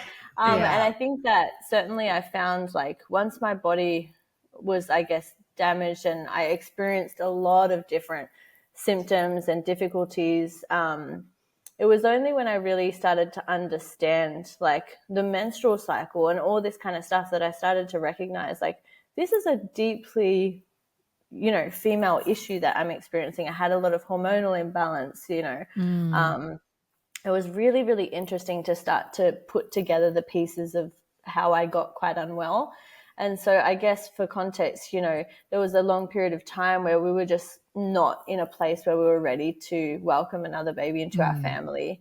And I really worried for my mental health, to be honest. I really felt like I'd gone through so much and it was a struggle. And birth itself was something that, is such a consideration if you've had traumatic birth before. And I'd done a lot of work on that. But I think we kind of always just felt a third baby will come along, and then we just didn't prioritize that, and we didn't, it was never the right time. Yeah. And I know, and I'll say to other people, 100%, there's never the right time for anything. And I get that. But I think in my body, I knew that it wasn't the right time. We'd gone and done a lot of traveling. I didn't feel a sense of stability. And I think within myself, I was just craving this sense of stability and having a home. So it's really interesting because we went through a stage probably a year or so ago where we were just let's not worry. If it happens, it happens. Yeah. But because I fell pregnant very quickly with both of the children when I was, let's be honest, a lot younger. Yeah. I think I just assumed I'll probably just fall pregnant. And I'm the type of person who's just we'll deal with that when it comes, Finally we were kind of let's just do it. Let's not think too much about it, And so, we didn't, I guess we weren't trying for a baby, but we weren't trying to prevent it either. Yeah. So we just kind of went along and were and I started to get this niggling feeling of oh, I want a baby. There was that level of disappointment, but also simultaneous relief sometimes, when I get a period and be oh, but because I know it's a big job, right? Yeah. So anyway, we came to live where we're living now on the sunny coast, and I just felt whilst we didn't feel 100% settled in a home of our own or anything, I felt okay, I've come home. This is where we want to be for our family, raising our family. And yes, it's always funny and surprising to see videos where people are oh my gosh, we're pregnant. Because you're well, did you not think that could happen? But I get it because it is always such a surprise, even if you were trying, it's just that, whoa, it's a huge event. So, we went to Japan for just over a week earlier in the year in May. I expected that, my period would come, and we'd been so busy in the lead up to going, and I found it really stressful because we hadn't traveled overseas in a long time. I was trying to get everything organized. So when towards the end of our trip was when I was expecting it to come, and I thought, oh, that's going to be annoying while we're away. Anyway, it didn't come. And I thought to myself, oh, that's weird. But also I have been super stressed. I know that that's a common thing that happens, not for me. You think I would have been a little bit too on at that point. But I was oh, you know, it's probably just because I've been so stressed. So this is like living at large, but I was also so tired. Yeah. I remember like, because we were doing so much walking in Japan and I was like, I'm so exhausted. My boobs, sorry, Isaac, but they were, they were like, I had bought this bra. Like, I don't wear wired bras or anything, but I was like, look, I need like I just need like a bra, not a wired one, but just like something to, you know, go out in a nice outfit. And I bought this bra, and then when we got there, like put it on, I was like, this is way too tight. Like, why is this so tight? Hello? Like all the signs are pointing to something here. So by the time we got home, I think a couple of days, and we just moved into a new place. So it was like, wow, there was so much going on. And I said to my husband, like, so it's a bit weird. And I had this dream. I had this dream of this baby. The night we got back, it was so crazy. So much was going on. We didn't have any furniture because when we traveled, we kind of got rid of everything. We had to take our daughter to this thing that was on. It was like 3-hour trip. So we were just so exhausted the night that we arrived back. And we ended up sleeping in the car of the garage because we didn't even have the bed set up. Oh, wow. So we were just like, got a pizza, ate pizza and fell asleep. And I'm telling you, I had the best sleep of my life in that car. I was so exhausted. And I'm normally such a light sleeper and I can't sleep unless everything's, you know, nice. And I was just out for the count. And I had this dream of this baby. And it was so vivid. It was so real. And I said to my husband in the morning, I dreamt of this baby. And he's like, you're pregnant. And I was like, yeah, I think I might be. So I think later that day, he went to the shops. Like, he's so blasé. He's so carefree. It's almost like ridiculous, where he'd gone to the shops with our son and came back and was like, here you go, and handed me a packet of like pregnancy tests. And I was like, oh my gosh, what are you doing? Like, you had him with you. He would have seen it. He's like, oh, he wasn't even paying attention. And because at this point I was thinking, like, this is something that our kids are older. Like, I'm going to have to actively, if I don't want to tell them straight away for any reason, like I'm going to have to actively not hide it, but sort of like just keep to myself. And I've really felt this strong desire to keep this pregnancy just to ourselves for some time. And so my intuition was like, don't do the test now. Wait, do it on the weekend, like of a morning. Night times is like one of those things, you know, night just exacerbates everything. I don't know if you feel that, but like, if you feel anxious about something, just nighttime is just going to amp it up. Like, yeah, I totally get that. Yeah. Like if you, I totally get that. Like I honestly, like, I don't look at my phone after a certain time, because if I see text messages, I'm like, I'm not opening that or looking at it. Cause if it's something I have to deal with, I'm going to do that in the morning. Yeah. I totally get 100%. That. Yeah. And so I think I kind of went against that because I was too impatient, and I went in the bathroom and I did the test, and I came out and I said to my husband, I was like, should we like film this? And then, like, I'm not like one of those people who's like, you know, what do you call it? An influencer or like a content creator. But I was kind of thinking like just for ourselves. And he looked at me and was like, oh my gosh, why would we film? And I was like, no, you're right. I don't know. It just seems like everyone films it these days. I'm like, oh, yeah. Like, so much of my parenting in the younger years is nothing was online. Like, I never put much online. So I was like, I don't know, like, is this a thing? And he was just like, no. So anyway, I held it out to him and I was like, you read it. And he's like, oh, but I don't know what I'm looking at. Like, what does it mean? And the funny thing was, like, previously when I've ever done pregnancy tests, and trust me, I've been through so many, like, had so many moments when the kids were little, I was like, oh, I must be pregnant. He's like, you're not buying another pregnancy test. It's so sensitive. I can't believe this. Just because you feel like off today doesn't mean you're pregnant. But yeah, he's like looking at this test, and it was a different kind of style to the one that we used to get with the 2 lines. So it was like a cross or something. Yeah. Anyway, he's like, I don't know what it means, babe. I'm like, oh, yeah. I was like, oh my goodness, you can't even read the pregnancy test. So I turned it around and was like, oh, oh my gosh, we're pregnant. And he was like, duh, like, I'm pretty sure we've established that by now. Like, you know, I'm the type of person, like, I pretty much know as soon as I'm pregnant. Like, I kind of just, my body changes. It's pretty obvious. But I think I just was so not thinking of it. It was so bizarre. And so all of a sudden it just hit me.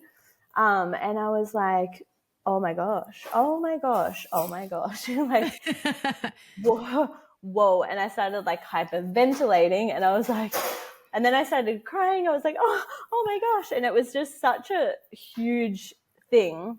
Yeah. Where, like, again, that duality of like, we deeply want this, but also, oh my gosh, Yeah. we literally have an 11 and a 9-year-old. Like, how's that gonna be? And I think I've always had, unfortunately, you know, this sense of pressure that like children should be within a certain age together. And I posted about the other day that like I had this expectation that I'd be raising 3 children like within a certain age range. And it's like, it's interesting where that has come from.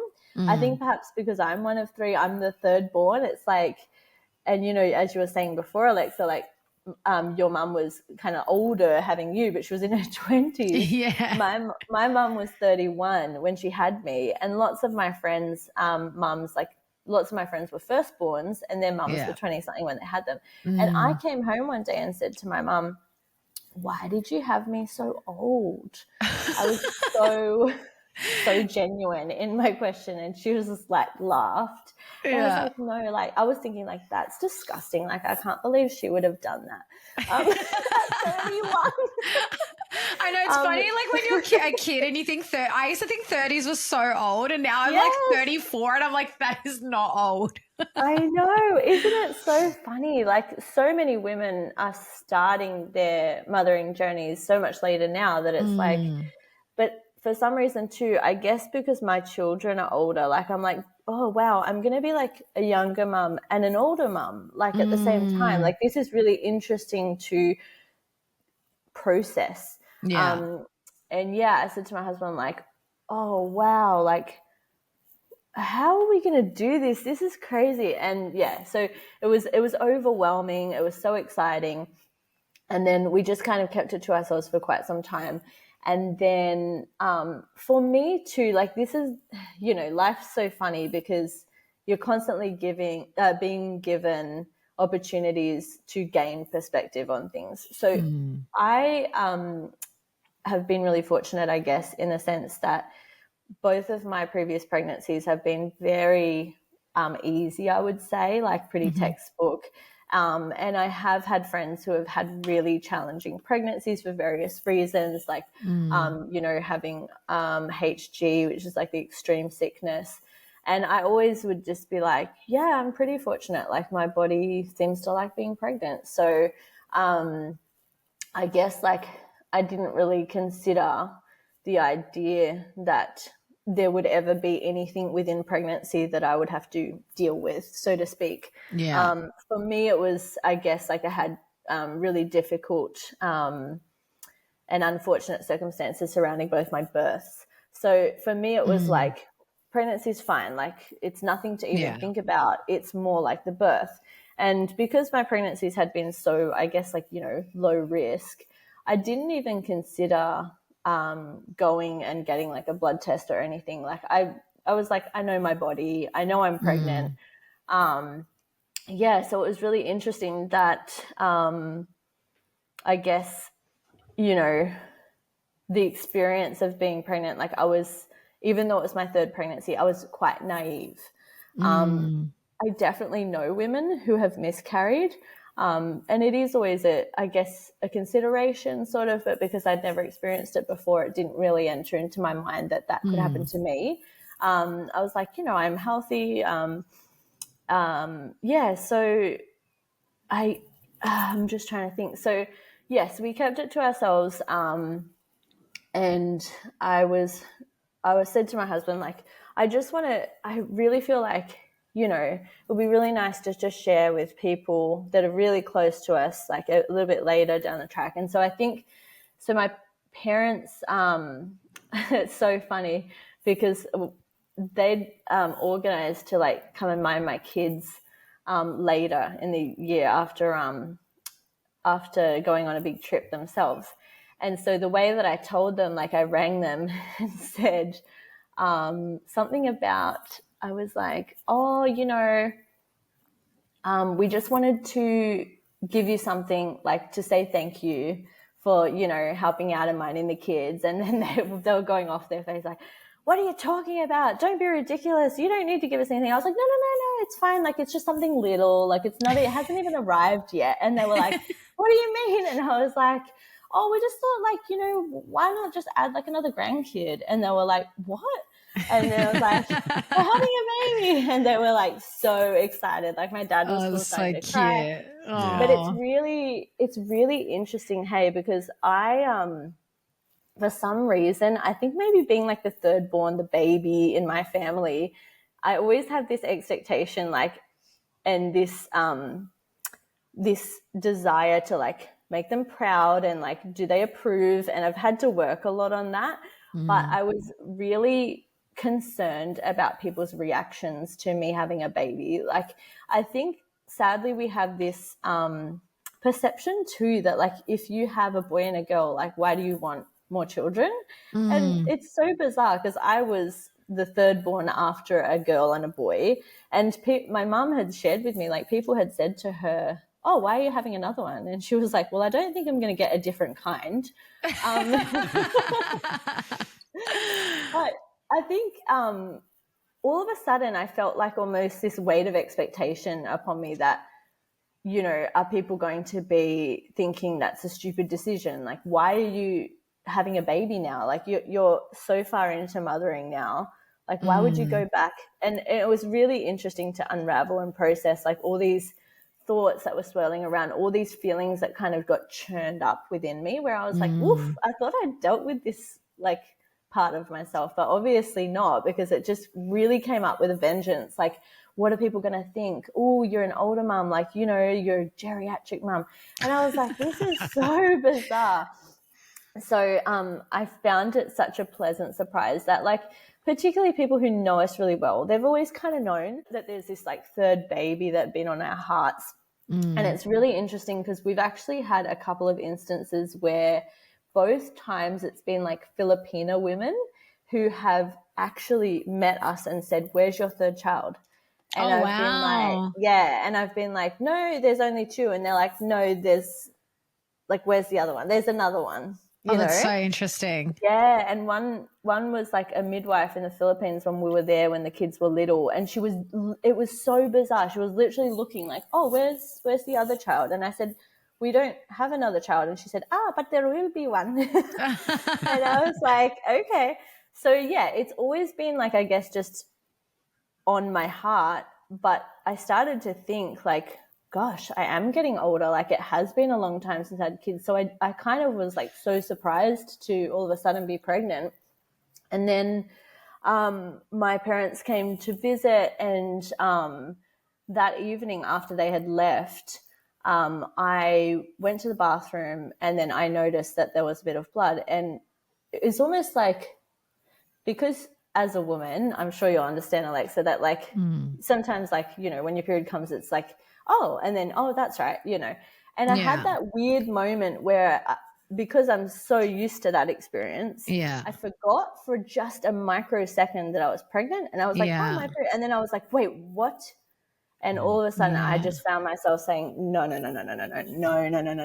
this is not happening. And how far along were you at this point? So this is where it's interesting. So at that point, we had actually just told the kids. So I thought that we were, I think 11 weeks. Yeah. And so or that 11 first or even trimester. 12. So like almost, I think actually I thought that I was 12 at that point. We told the kids the week before. So I would have been 11 weeks then, thought I was 12 weeks. Like, I mean, coming into the second trimester, like, great. I started to feel good because I'd experienced a bit of like weird anxiety during the pregnancy too, which was interesting.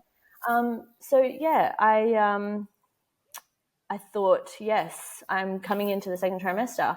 And my mum also had shared with me, like, many, many times over the years that when she was pregnant, I think with me, that she'd bled. And lots of women that I know, it's actually quite a common experience to I've have heard some that bleeding. too. Yeah, and spotting and stuff it can be. Yes. My sister-in-law, when she first fell pregnant, she's my sister-in-law's hilarious. I think she went through like, I don't know, boxes of pregnancy tests because she's just like, I have to know. And like she kept getting like faint lines.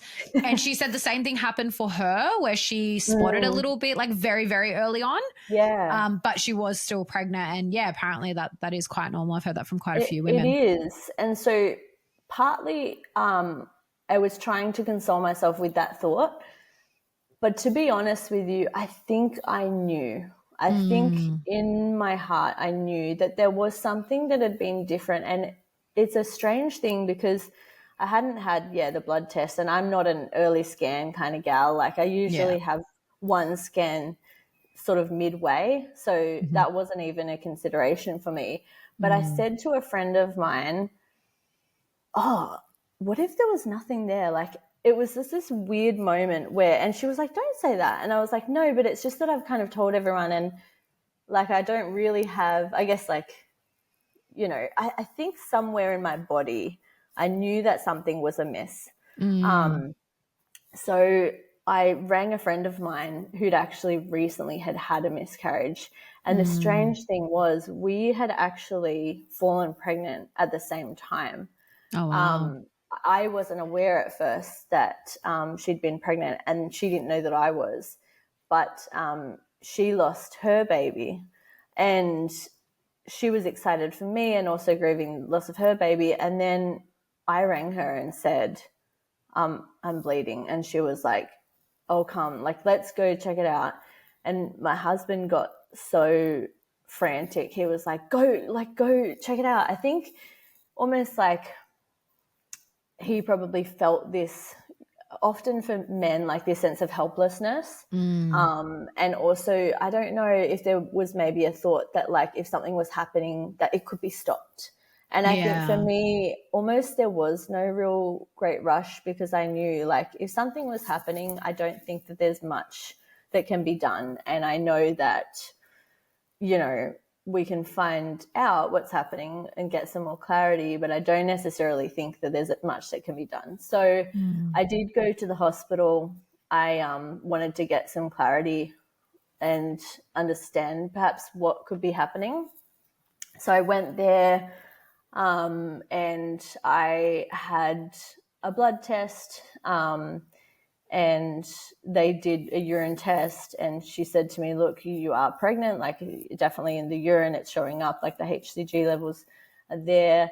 We'll do a blood test and just determine some more about, they ask you a bunch of questions. It was just such a strange place to be in. It's such a foreign place to be in, something that I had never experienced before. And I found my body was just involuntarily shaking throughout the whole process. And that's something that's quite common for me if I've undergone any shock or, and it's funny because I think like the nurses were saying, I'll get you a blanket. Like, you're cold. And I was like, no, it's just my body is just processing it.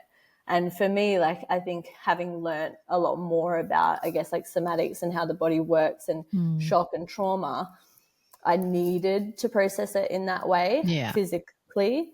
But it was probably very disconcerting for them because I was literally like, like on the bed. And they're like, you could sense also a lot of the time, depending who you're talking to, like their level of discomfort with what's going on for you. Absolutely. And so it was a really interesting kind of place to be in, to almost be trying to allay concerns from this caregiver, because I had this young nurse come in.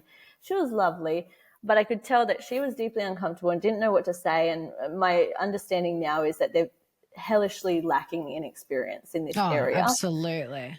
And look, I knew nothing about it. I knew that in birthing, like, that's often, unfortunately, the case as well, about how to deal with and speak to people about things like trauma and grief.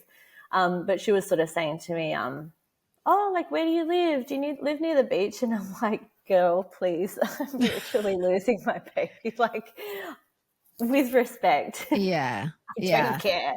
Yeah. But at the same time, like, I felt bad for her because I could see she was so uncomfortable and so upset around what to do and say. And I was like, it's okay. It's okay. Like, I think having had 2 children and being through a fair bit of medical adversity with those experiences, thankfully, like, all I could think was, my gosh, imagine this was your first pregnancy experience. I cannot imagine, like, sitting there in this white room. And, like, for me, it was like, it's okay. I'm just here to seek some answers. And this is, you know, temporary. It's okay. I know I'm going to get through this. So, yeah, I mean, it is kind of a long story, but I'll try and, like, condense it for you guys because I know we're probably limited for time. But, yeah, basically they one of the doctors who was on duty, like, this is a pretty small hospital. Like, we're still a fairly regional area. She said to me, look, I don't have anyone on at the moment because it was, like, late at night. And she said, I don't have, like, a sonographer on to do a scan. We do have, like, an old ultrasound machine. Like, if you want, I don't have much experience in it, but I can try just do an ultrasound and see whether we can try and, like, pick up a heartbeat or something and just give you something, like, to go on. So I was like, that's lovely. I would really like that. Thank you. So this is where I still deeply appreciate the gesture from her. And I don't think she did anything wrong in this case, but she did the ultrasound and evidently she was very inexperienced because she was like, oh, I think that's the heartbeat. I don't know what she had found, but I later found out it wasn't actually the heartbeat. So I went home that night and they said to me that they would call me in the morning with the blood test results, and that would give an indication like how far the pregnancy should be because of the HCG levels. So really, really early in the morning, the doctor rang me and she's like, look, I'm about to go, I'm about to finish my shift, but I've just got the results. Unfortunately, there is, like, the HCG levels are there, but they are a lot lower than what we would expect. She said to me, is there any chance that you might have your dates wrong? I said, oh, and she said, maybe by like a couple of weeks. And I said, no, there's no chance. I know like what the date should be. And she's like, I'm really sorry. It doesn't look like it matches up. So she asked me to come in if I'd like to and do an ultrasound with the sonographer. And at that point, that's when I went in and she did the ultrasound and was like, unfortunately, it's not there. Like, there's no heartbeat.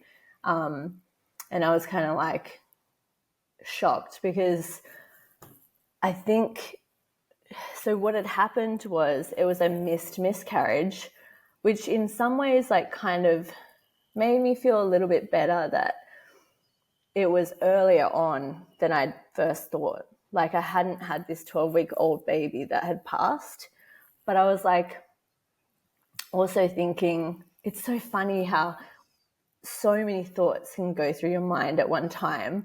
I felt like this sense of embarrassment, like shame, like, why did I tell everyone? And now it's like, surprise, I'm not, like it's such a strange position to be in where I didn't ever expect to be in, and you're just navigating it as you go.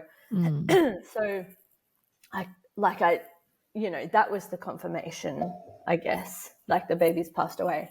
And I started crying and I like walked out and they were like, come see the doctor. And I was just like, this is so indescribable in terms of like, your experience. And I kept thinking like, I'm so grateful that I am not a first-time mum because I would just hate to see any woman in this position who hasn't perhaps dealt with the hospital system, or like, not that they were inherently bad, but just ill-equipped, I would say.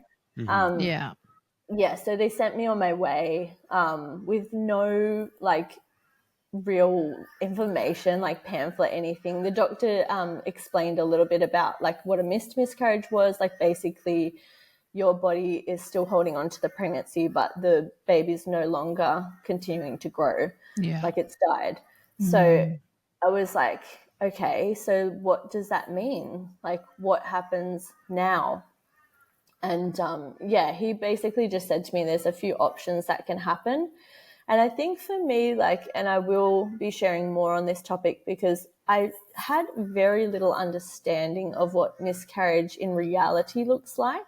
I think that I was, yeah, so blind and oblivious to the experience that I never really queried actually what happens.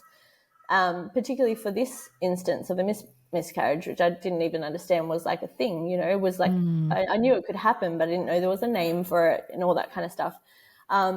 Yeah, so I guess he basically just explained that sometimes the body will eventually like, it's hard to find the right terms because sometimes I feel like I want to say like it will expel, but then it's like it's so scientific, it's so like devoid of emotion. But what is even the right thing to say? Like your body will maybe eventually miscarry it on its own, like it will come out.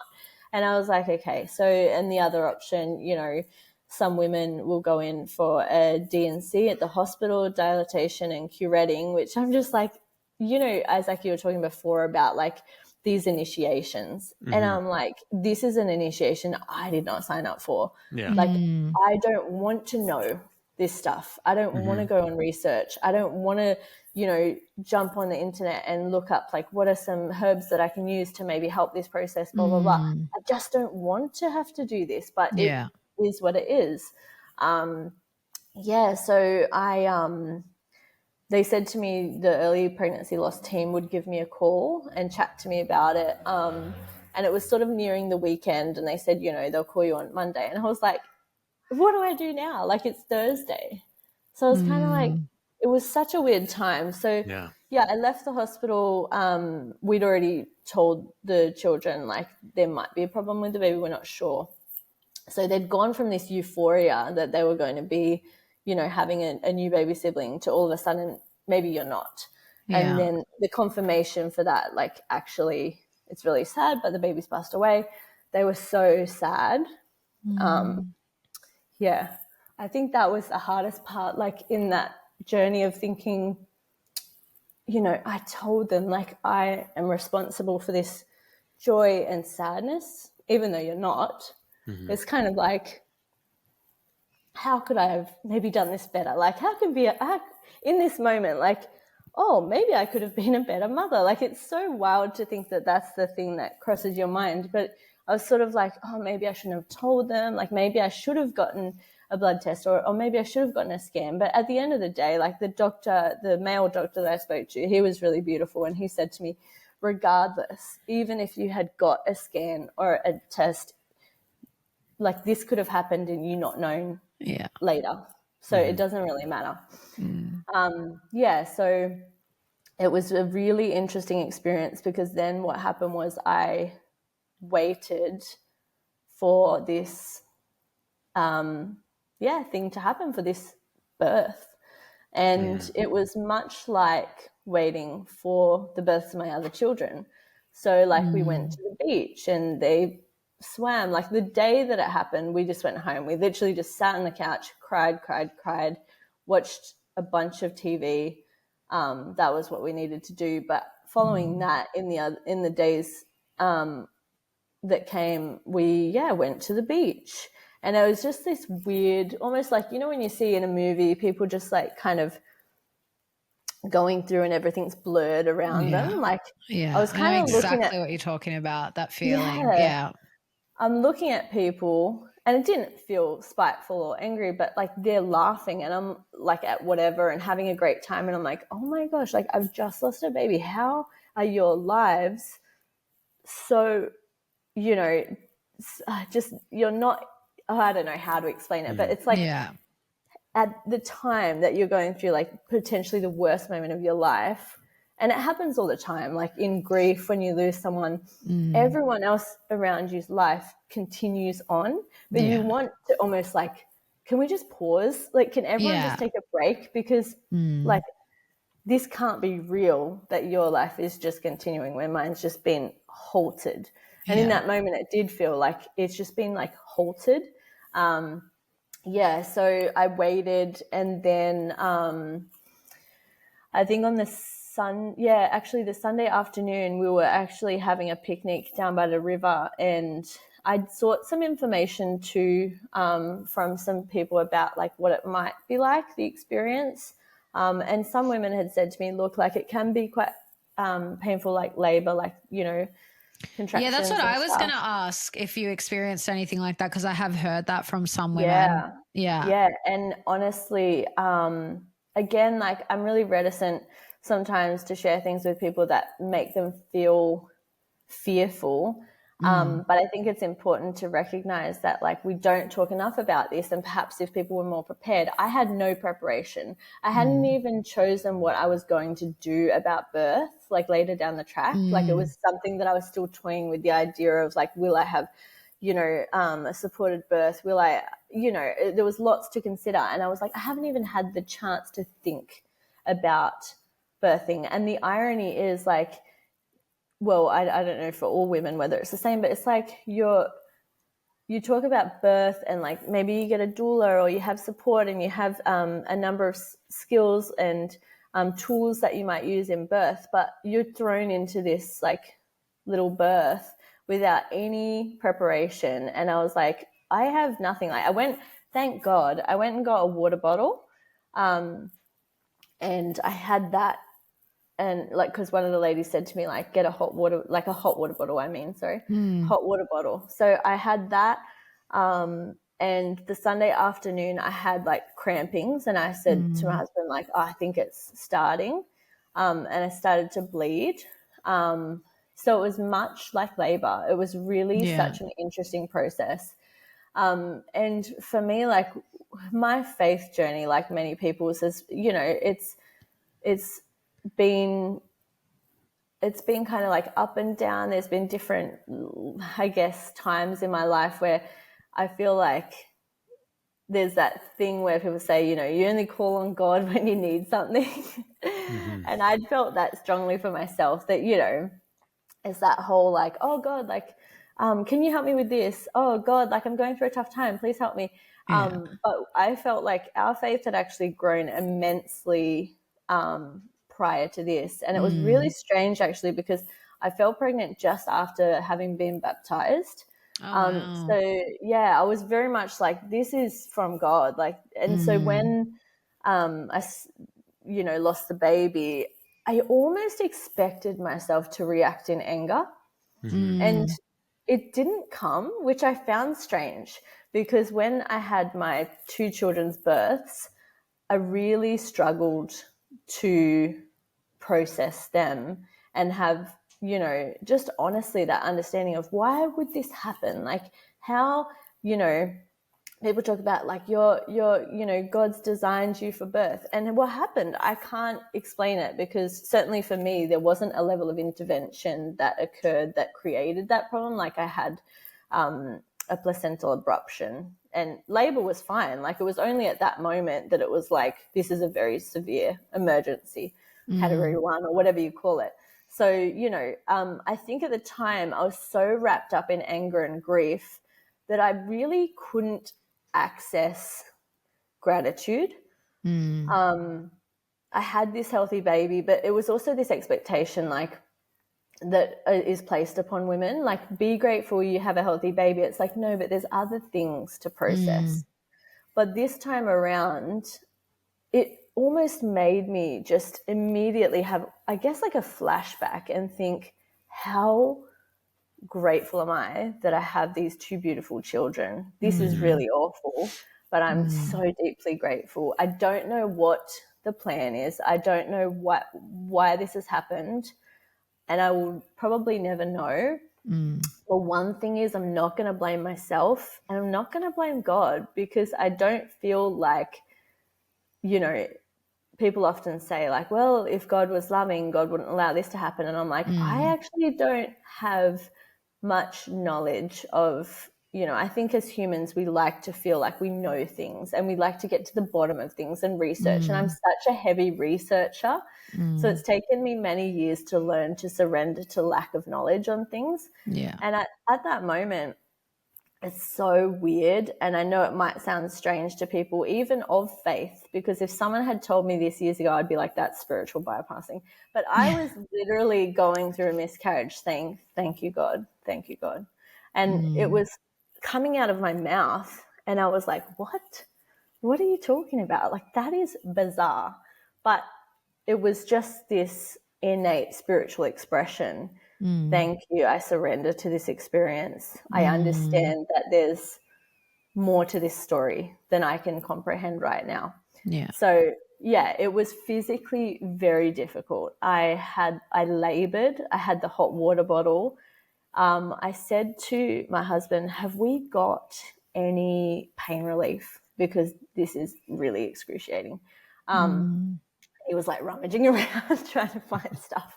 But at one point I remember, like, because I'd seen certain things over the years, particularly on social media about, you know, strategies for coping with like the intensity of labor. And I'd certainly used different things in my labors, but I was like, what have I got? And I found a hairbrush and I was like, perfect. And I just grabbed it. I was like, oh, this is actually quite effective. I just had this really spiky hairbrush and I was like, this is so intense. But I mean, you know, like I said, I'm very happy to speak to the reality of the experience. And I know that it's quite shocking and graphic, but for me, I think perhaps if I'd known a bit more about it, I would have felt less unprepared. And so I think it is important that we are mindful of where we share experiences. And I'm sort of one of those people like, do we need to put a trigger warning on everything we put out? But at the same time, I will say like that this is not a conversation that I would welcome a pregnant woman to engage in and listen to, because it's just not something that you really need at that time. But for me, like, definitely it's something that I think we need to talk more about as a society and a community, and as people with so many women who experience this. Like, I remember thinking to myself, geez, I've never had lost a baby, but I know that so many people, even in my own family, had, like, both my lineages, both my grandmothers have lost babies. It was quite common. Well, and I think that's why, like, it's like, that's where I think it's the least talked about. Like, I think like it's in our own family lines where this stuff happens. And especially like the older generations, it was shameful and it was like very hush hush and it like wasn't spoken about. And really that's like, I'm actually grateful that like in my family, we're very open. And I know like one of my cousins had a miscarriage between, I think like her third and her fourth baby or somewhere around there. And I remember like she shared with us at the time, and like even her just telling me that, like, I'm so grateful because I have been exposed to that, so that if that like, knock on wood, like if that were to ever happen to me, I would have some awareness of like what to expect and like what could happen. And again, it's so individual, like every woman is going to experience it so differently. And, you know, we were just talking off air before we started about Alyssa Rafidi and her experience. And I actually really would love to get her on the show to speak about it, because she has done podcasts about it. And long story short, for people that don't know her story, but she basically gave birth at full term, but to a stillborn that she knew had passed, but she just wanted to like let her body, you know, just go through what it needed to naturally and at its own time. And like, oh, like even listening to your story, Leah, like I'm just like, I'm tearing up listening, because I know that feeling of just wanting to be pregnant and getting your period. And so I can only imagine like actually falling pregnant and then bleeding and like it being so intense, and like, you know, that baby's passing. Yeah. Like I just can't I just can't imagine what that is like. And so to not only go through that and like give yourself that grace, and not blame yourself. And because, I could and I think that's so normal for so many women. Like that's the first thing is like, I did something wrong. There's something wrong with my body. There's something wrong with me. I said the wrong thing. Like, there was, because like you said, like at first you were just like, oh, we're so happy, but oh my gosh, like this is a lot. Yeah. And like, even that I can imagine would be like, oh, did I wish this? Because I was so like, there's, like you said, there's so many things that are going to be like running through your mind. But again, like that's what I was thinking about with you in particular, because you work with other women and do this. Like, I feel like for you, this is like, on the topic of initiations, like this is just for you, I think is going to be able to deepen your work with women. Like I always say it on this show, like often our greatest challenges become our greatest strengths. And like, I really do believe that in a big way. And I think sometimes these things happen so that we do have that personal life experience so that we can then support others through that, whatever that is that they're also going through, or might need support in some way. And I don't know how you feel about that, but like, bird's eye view, I'm like, it wouldn't surprise me if this was like, something that you had to go through so that you can then support other women through that in your work that you do.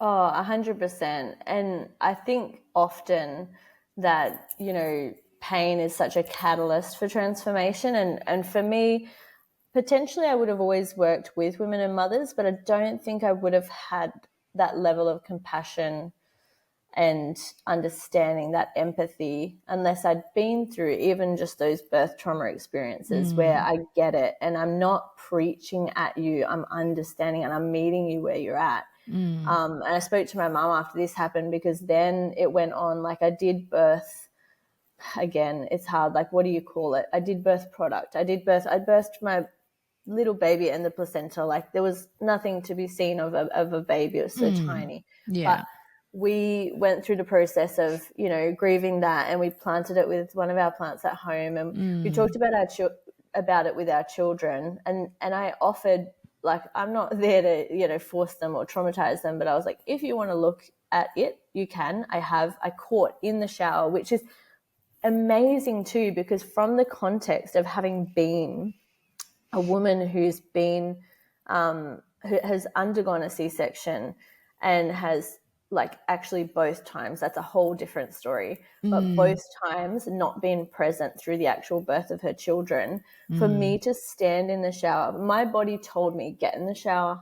I knew in that moment, I have to be in the shower. Like, I knew it was coming. It's like this incredible synchronicity in your body. Like, you just know your body. It even if you've never experienced it before, it's something unreal that my body was like, get up, it's time. Like, I was laying in the bed and I was like half asleep resting at one point, like it had subsided, and it was like, it's time. It was birth time. It was a birth. So I ran to the shower and I caught what came out, and it was so empowering. Like, it's so interesting that, like, despite the grief and sadness, I was also blessed with this experience that I was like, I've birthed. I have done it. Like, I've birthed. And it might sound strange, but it was actually so beautiful and empowering to be present there, to be at home with my husband. Like, I looked at him at one point through the shower and I was like, this is so cruel. And he was like, I know. But I think because I just thought that, I thought miscarriages earlier on were like, you just got your period again. I really didn't understand. And for some women that is the case, but I didn't get it. I didn't know that it was possible at such an early stage. Like, I mean, it's not so early, but like, it's still early, to labor. Like, my body had to go through labor and birth. It's crazy. And then I had a postpartum period. Like, I bled and I had to lay in bed and, just rest, which many women aren't afforded that privilege, unfortunately. So, so going back to your question of like, do I feel like this kind of furthers my work? Absolutely. And I think even right at the moment that it was happening, I just saw a greater plan, and I was like, not like, oh, great, I'm going to create content. This is, let's monetize this experience. Like, that's not my intention at all. Yeah. I was like, this has given me such insight and compassion that it's impossible that this is not going to impact on the work that I do. Even though I don't want to be in that camp in some way, like I don't want a little heaven baby, I want it here. Like at the same time, it's like this is going to be such a big part of the work that I do. And my mum spoke to me on the phone, like they weren't here at the time that it happened. And she was like, I hate that you're going through this, but I know in my heart that this is going to so profoundly impact the work that you do. And I was like, I know that. And I think, that perspective that I've been given over the years of, working with mums and having my own difficulties and initiations, if you will, there's definitely that sense that this is really important work. And lots of women, like yourself, many women actually messaged me privately and said, I'm really thankful that you shared that. Me, either it's like happened to me before and I have never shared it, or, it's happened to me and also like I relate, I've also shared it, or just thank you for sharing that. Like I didn't know much about it. And like it wasn't even a question for me. I think like over the years, like I'm very highly sensitive. I'm someone like I have learnt to embrace sensitivity as part of, like we said, that feminine. When I was younger, I really tried to push that down, and like I hated crying in front of people. It was like my worst case scenario type thing.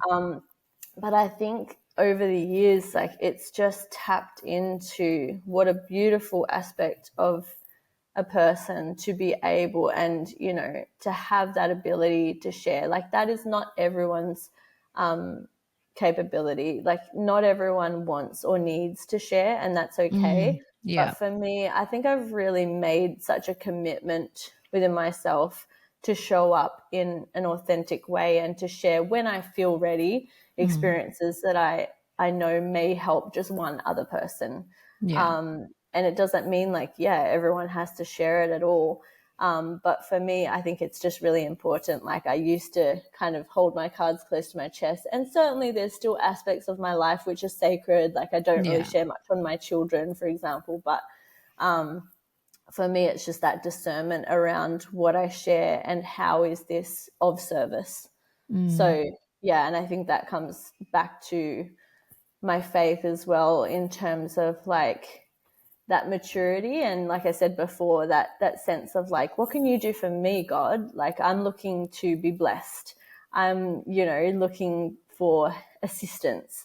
And in a way, it's almost like, this is actually what you can do for me. This is a task that has been bestowed upon you and a responsibility. Like you want my love and support, but also I talk about this, I know it's sort of jumping topics again, but particularly in the work that I do with matrescence, when we talk about receiving, there's a time to receive and there's a time to give.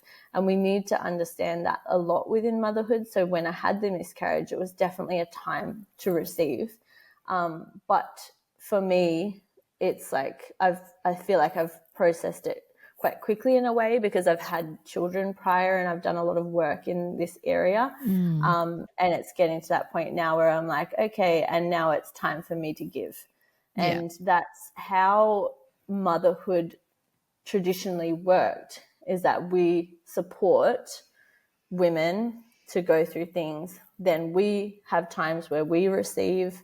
And then, when you look at like the Marga woman, the older woman, postmenopausal, she's there to provide, wisdoms and stuff and to help guide other women through experiences.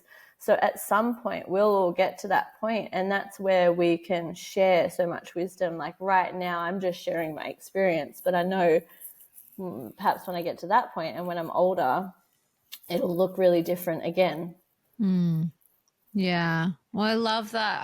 I've loved this conversation, and I feel like we could honestly talk to you for hours, Leah. Yes. Like I think we actually we did do that the first night that we met. Yes, we did. And I'm so grateful for you coming on and sharing your experience. Like you said, like even if it helps one other person, which it always has a ripple effect. It's always more than just one. Even if it's like a friend of a friend of a friend that this happens to, and they're just like, oh, like go to this person's page, they've spoken about it. Like that's where I think like you create that community as well. And of course, in like the work that you do is so valuable. So how can people get in touch with you if they do want to work with you, or just follow you? Because you're just hilarious on Instagram. For everyone, I recommend go and follow Leah on Instagram. It's always a fun time. Yeah, I always bring humor into things. And I kind of lost that sense of humor for a little while in motherhood. I was like, this is serious business. And I was like, hang on, why are we not happy and having fun with this? So you can find me on Instagram my name is Leah Talipeau. So it'll be in the show notes, I'm guessing. And my website is www.tribenourishment.com.au. So you can find me there as well. Love it. That's right. Well, yeah, you're exactly the right kind of woman to go through that experience and then present it to others. Because I was just thinking about that, what you were talking about with the tribe and the matron, above, after you get through menopause, then you're sharing your wisdom. Well, that's going on in a very negative light with other types of people that are very like, hardcore feminists or like very destructive or bitter or all this stuff. But to have somebody like you to go through a process like that, to go through a situation that you didn't ask for and to handle it with grace and be real with it and be very present with it and find gratitude and peace in the middle of that process. Like that's just such a clear example of what's possible for women. And I'm just grateful that you're sharing this. Thank you so much. I appreciate that. And it has been such an honor to be on. I'm really stoked to be here and be able to share. Thanks for tuning in to the Natural AF podcast, where we explore holistic healing modalities, mindsets, and methods that reconnect us to nature and our natural state of being. If something resonated, share this episode and see the show notes for our guest links, as well as all of our discount codes for our aligned affiliates and Natural Art Form, where we handcraft a range of organic, natural remedies to help support your body's natural healing abilities and help support the show. If you're listening on Spotify or Apple Podcasts, please take a few seconds to leave us a rating and review. And if you're watching on Rumble or YouTube, hit the like button and drop us a comment, and be sure to subscribe to our channel for the latest updates. We're not here to conform. We're here to remember what's real. So step into your power, be curious, and be natural AF.